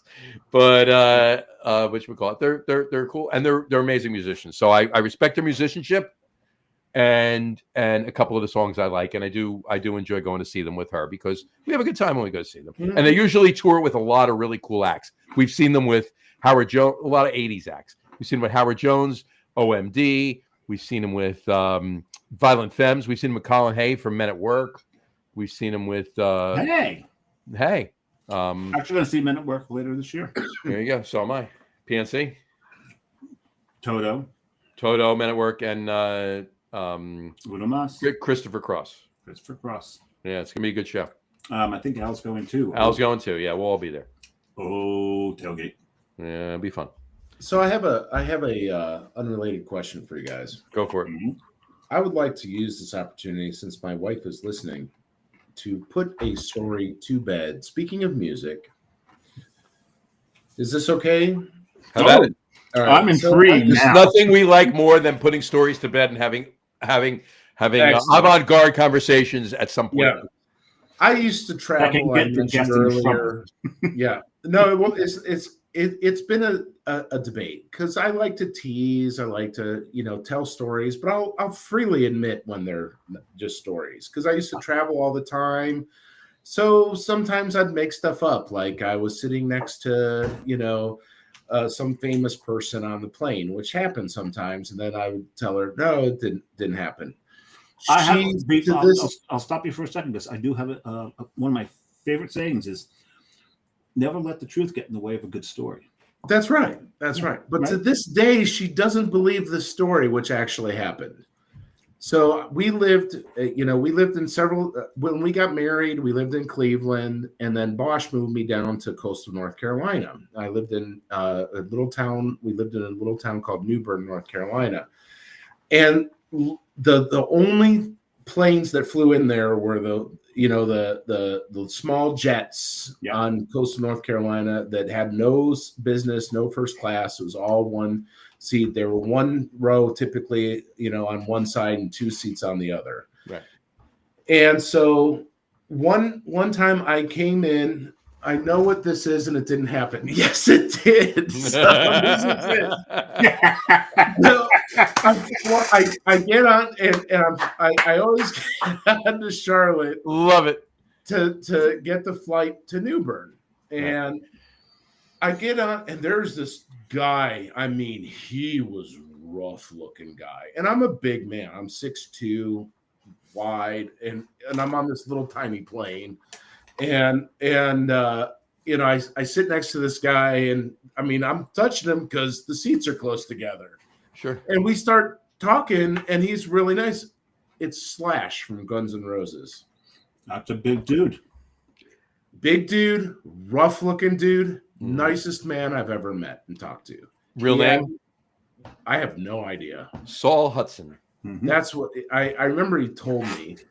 But he owns, and this is back in that day. I don't know if he still does, but he owned a couple of boats in outside of New Bern. And what was the name of that city? It was just north of New Bern, where the only city in the U.S. that has more boater registrations than voter registrations. Oriental, I think it is. What is it? Yeah. Oh, yeah. Carry one. Oriental, maybe North Carolina. Oriental. It starts with an. I want to say it starts with an O.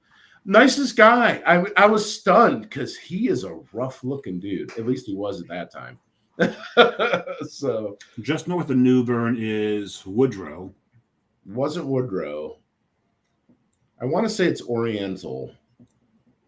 Yeah, so Carrie also wants me to tell you about Tina Turner and when I sat on the plane next to Tina Turner. I didn't. That was a story. It didn't happen. It didn't happen. Oriental is due east of New Bern. Yeah, it's north or northeast. No, north. Well, depending on where you are on the coast, it can be. It can. You can, like, in your mind, you can think it's north, but it's actually east. It can. You'd have to go southeast, like southern, yeah, right, yeah. But it makes, from what I'm seeing on the map, it really does look like everyone there. Yeah, Oriental. I was right. Yeah. Oriental, North Carolina. There. Yeah. So, fun fact. Sorry. Fun fact. There you go. So you never sat next to Tina Turner. I did not. No. that was a story. But you did. You did talk to Saul Hudson. You did talk to Slash. There you go. There you go. And he was actually very nice, because it was a 2-hour trip. There you go. And we were both squished in this little seat. I can't say as I ever talked to anybody on a plane, but I did have breakfast next to Tommy Lasorda in San Francisco in 1985. Right. And I did talk to him. So table right next to me. Boom, boom. Have a conversation. No, I won't get into celebrity interactions. What? Said I won't get into my celebrity interactions. I've had a few, and that's a long story for another day. Well, my biggest celebrity interaction is ever meeting Dave. So there you go. Yeah, there you go. you know my biggest one was me. I know. I got it.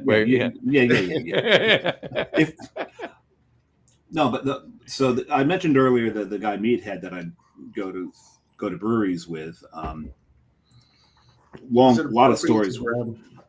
Huh? Is it appropriate to grab another? Go for it. Yeah, right. Sure, go for it. All right.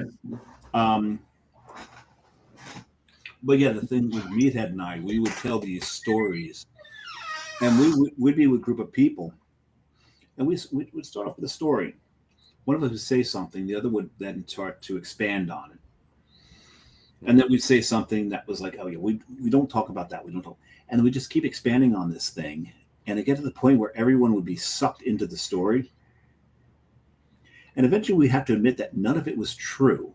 That everything was made up on the spot, but the fact that we could read each other that well to just continue to make this story that actually jibed and convinced people that it was actually true, that's a lot of fun when you can do that. That is a lot of fun when you can do that. 100%. Absolutely.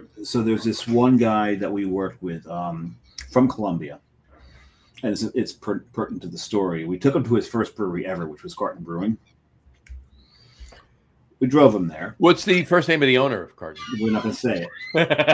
But we took the Carton Brewing, and we were talking about Colombia, and we're like, well, we'll never go to Colombia because it's not safe. He goes, it's perfectly safe. Well, it's not safe at all. He goes, no, it's perfectly safe. They've cleaned everything up and all that. So we start talking, and we start doing our thing where we're making up stories, where we're going. And as we're making up the stories, he gets sucked into one of them at the end. He goes, holy shit, that's an amazing story. We're like, yeah, but none of it's true. Mm-hmm. He's like, yeah, you two should never go to Colombia. They'll fucking kill you. Because of shit like that. 100%. Love it. That's great. That's great. Did you pour another wine, Stefan? I did. I saw the label. And just to make sure, because, I need 2 to fill the glass. Oh, yeah. Just in case. Have at it. I'm still kind of slightly. It's a light beer. I'm almost done with the brown ale, but I'm enjoying it. I got to eat something when we're done anyway. So. Yeah, I'm still nursing this Belgian style quadruple ale. I mean, I would be amiss if I didn't give an honorable mention to what I have behind me.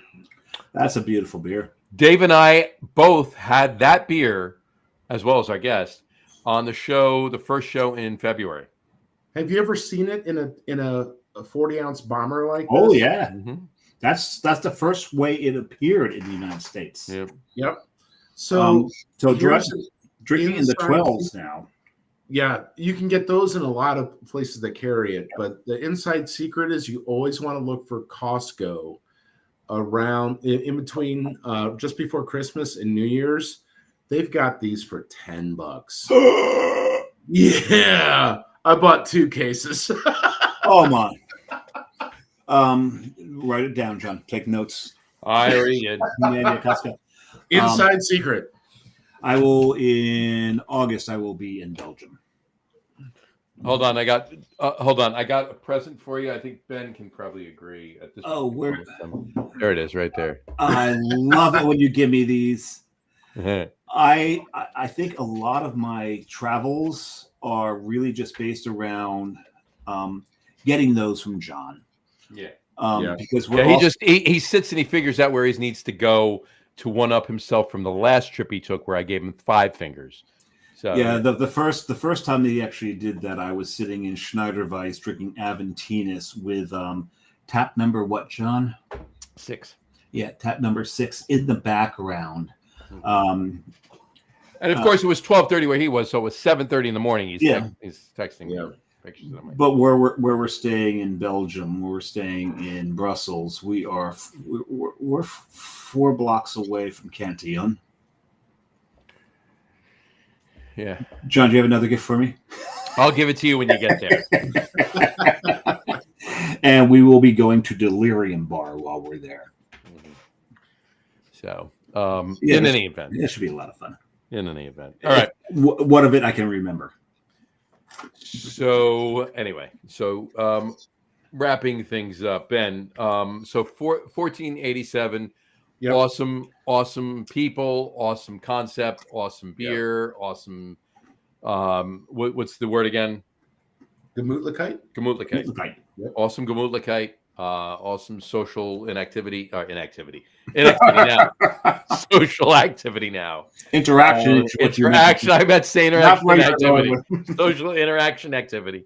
Yeah. Social I'll tell you what, one thing I didn't mention before, and I know we don't talk about politics, religion, or any of those things. This was the only outlet I had. You literally had people from all different sides. And it was a safe space to talk about those things. I didn't encourage it because I thought, like you guys, no, you talk about it, you're gonna ostracize part of your audience. But I learned so much, we had people from all walks of life, all sides of the political spectrum, and they would come together and talk in a nice, pleasant way. They disagreed, but it's like, I miss that. We don't have that in this society. Wait a second. Right. No, it was open discourse without anger. Right. Yeah. But that's just it. That's the way it always in this country. Yes. That's the way it always was. It always was, no matter what side. That's the way it should be. Look, everybody can have their own opinion. Everybody is allowed to have their own opinion. Yeah. And if you feel one way and somebody else feels another way, that's fine. There's no issue with that. You can feel the way you feel. Yep. They can feel the way they feel. You don't have to hate each other. There's a word here I'm having a lot of trouble with, though, and both of you have used it. And I don't like the fact that it has actually become very much a common word when it comes to talking about politics and the way this country should go, and that's that word side. Right. We're all on the same fucking side. No. The rest of the world thinks we are. We should be. In this country, But it's come to that. Look, I think it's a heinous word at this point. I agree with you, and I don't mean to dishearten anybody that watches this that might be. And I don't like the word side, and I don't like the word radical either. I don't like that either. Okay, somebody that's more staunch, if you will, than another on whichever way they lean. How's that? It's not saying side, right? And have at it. I mean, I used to work in radio. Okay. I used to work for Alan Combs, God rest his soul. All right. Alan who? Alan Combs. Okay. One of his closest friends was Sean Hannity. Couldn't be two more polarizing opinions when it comes to politics, and they were friends. That's my point. Okay. Yep. But whatever, it is what it is. If you feel the way you feel and it offends you, I can't do anything about it. I don't mean to offend you. I'm not even giving you my view. I'm just saying there should be no reason why we hate each other. We need we need to find a way to get along for the greater good and for social activity and just to and I'm not saying, all this warm, like, you got to love each other. And I'm not going there. Oh, you're not going kumbaya? I'm not going kumbaya on you. I'm just saying we need to focus on the greater good, if you will. Right. And kindness would be somebody can piss you off. Trust me, people piss me off with stupid shit too. Right. But that's the whole reason I'm on this show, is to piss John off. Exactly. My point. Right. But anyway, just whatever, voice your opinion, love it, and own it, but don't hate somebody else because they have a different view than you do. That's right. Now, if their view is, and I know we're getting down this political thing here, and I don't even talk in politics. It could be anything, right? If they have a different view than you, now, if they're idiots about the view and there's something that they're doing that's detrimental to other people, then that's they're nasty. That's a different story. Here's the thing: technology is good and it's bad. There's always a pro and a con to everything, right? Correct. Can you imagine? Because you guys are a little bit older than I am. Think about when you were teenagers. think about the worst thing you did when you were teenagers, and if there was Instagram and Facebook and all these things back then that recorded it and never deleted it, and then you were judged by your worst moment. It doesn't matter what political, beliefs you have. Mhm. I mean, that's where we're at, and I think that needs to change, because we all make mistakes. We're human, Of course. Oh, speak for yourself. Well, I mean, Dave's a robot. Don't worry about I'm a it. human 6 days a week. I have so many problems getting into you're- websites because I can't. Are you a robot? Really? That's Ben, you're 100% right. You're 100% right. If a fraction of the shit I did back in the day made in front of everybody, my God, I don't even want to think about. I think about I was some a of the saint. stupid stuff I did as teenagers and even in high school. It's like, I'm so glad there weren't cell phones back then. Exactly. Oh, definitely. Well, I got one question before we go into the outro. You got it, Ben. So shop site. Yeah. We're a craft beer podcast. Yep. How does shop site work into that community? How does that translate? Question. So I think you mentioned you have some breweries that might be listening or on the call. So we are focused in 3 different market segments right now: sports, textiles, and food and beverage. I can tell you, as somebody that started a brewery and ran a brewery, we were always looking and hiring artists and looking for things, new ways of doing packaging, art on everything from 6-packs to 12-packs to the cans to the bottles. I don't have a 6-pack anymore. He's got a whole keg. That's right.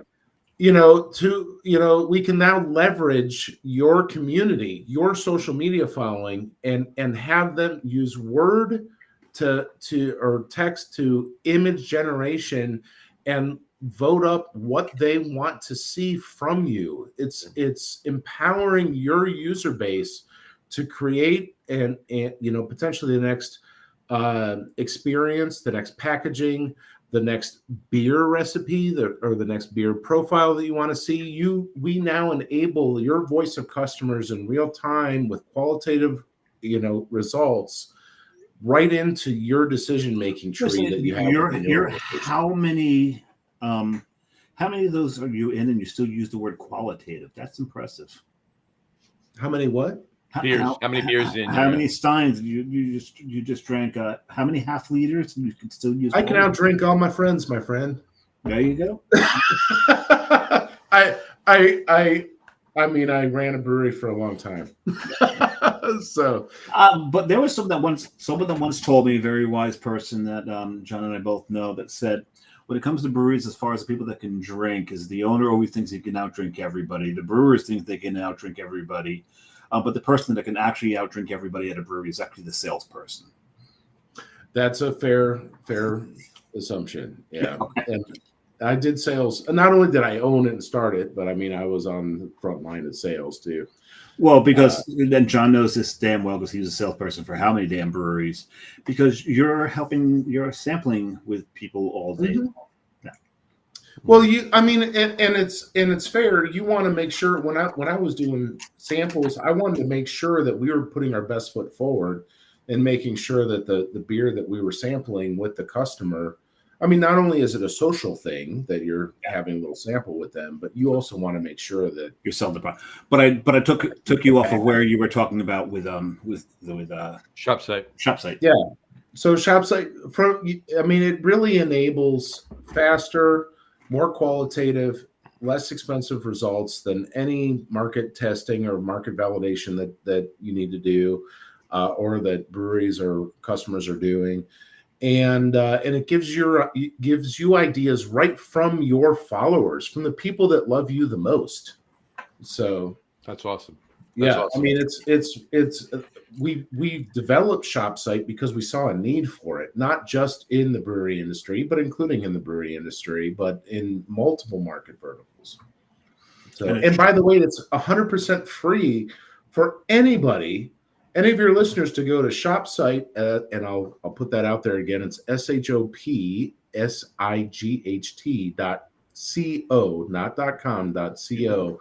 It's 100% free, and there's a lot of challenges right now on the site that you can go and develop things. So I just developed a cool thing earlier today where we have a car challenge. I used word or text to image generation. I love F-150 Raptors. I don't own one. If ShopSite takes off, I will. But I just love that vehicle. And so I said, make me a sports car, because we have a sports car design challenge on there as a rendering.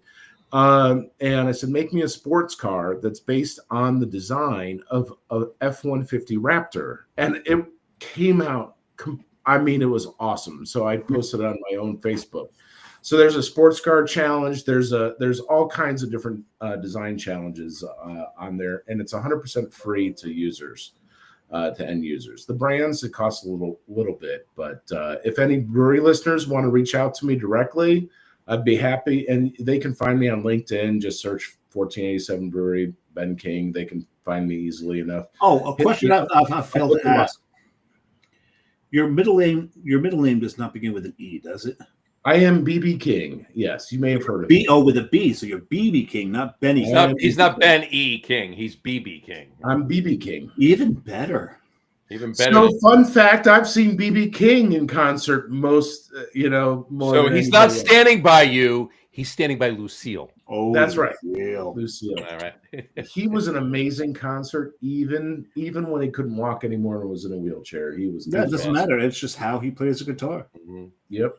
How he makes that thing cry and sing and wail. Yeah. There you go. And, they never let me in for free, even though I had a driver's license that said I was BB King. I'm his son. I want backstage access. Like, no. I have the same thing that Michael Jackson has. That's why I'm white. Yeah. Oh, you gotta love it. All right. On that note, that's a perfect note to go out on. And by the way, we'll post up the link to shop site on our Facebook. Appreciate it as well. Absolutely, we'll put it up there.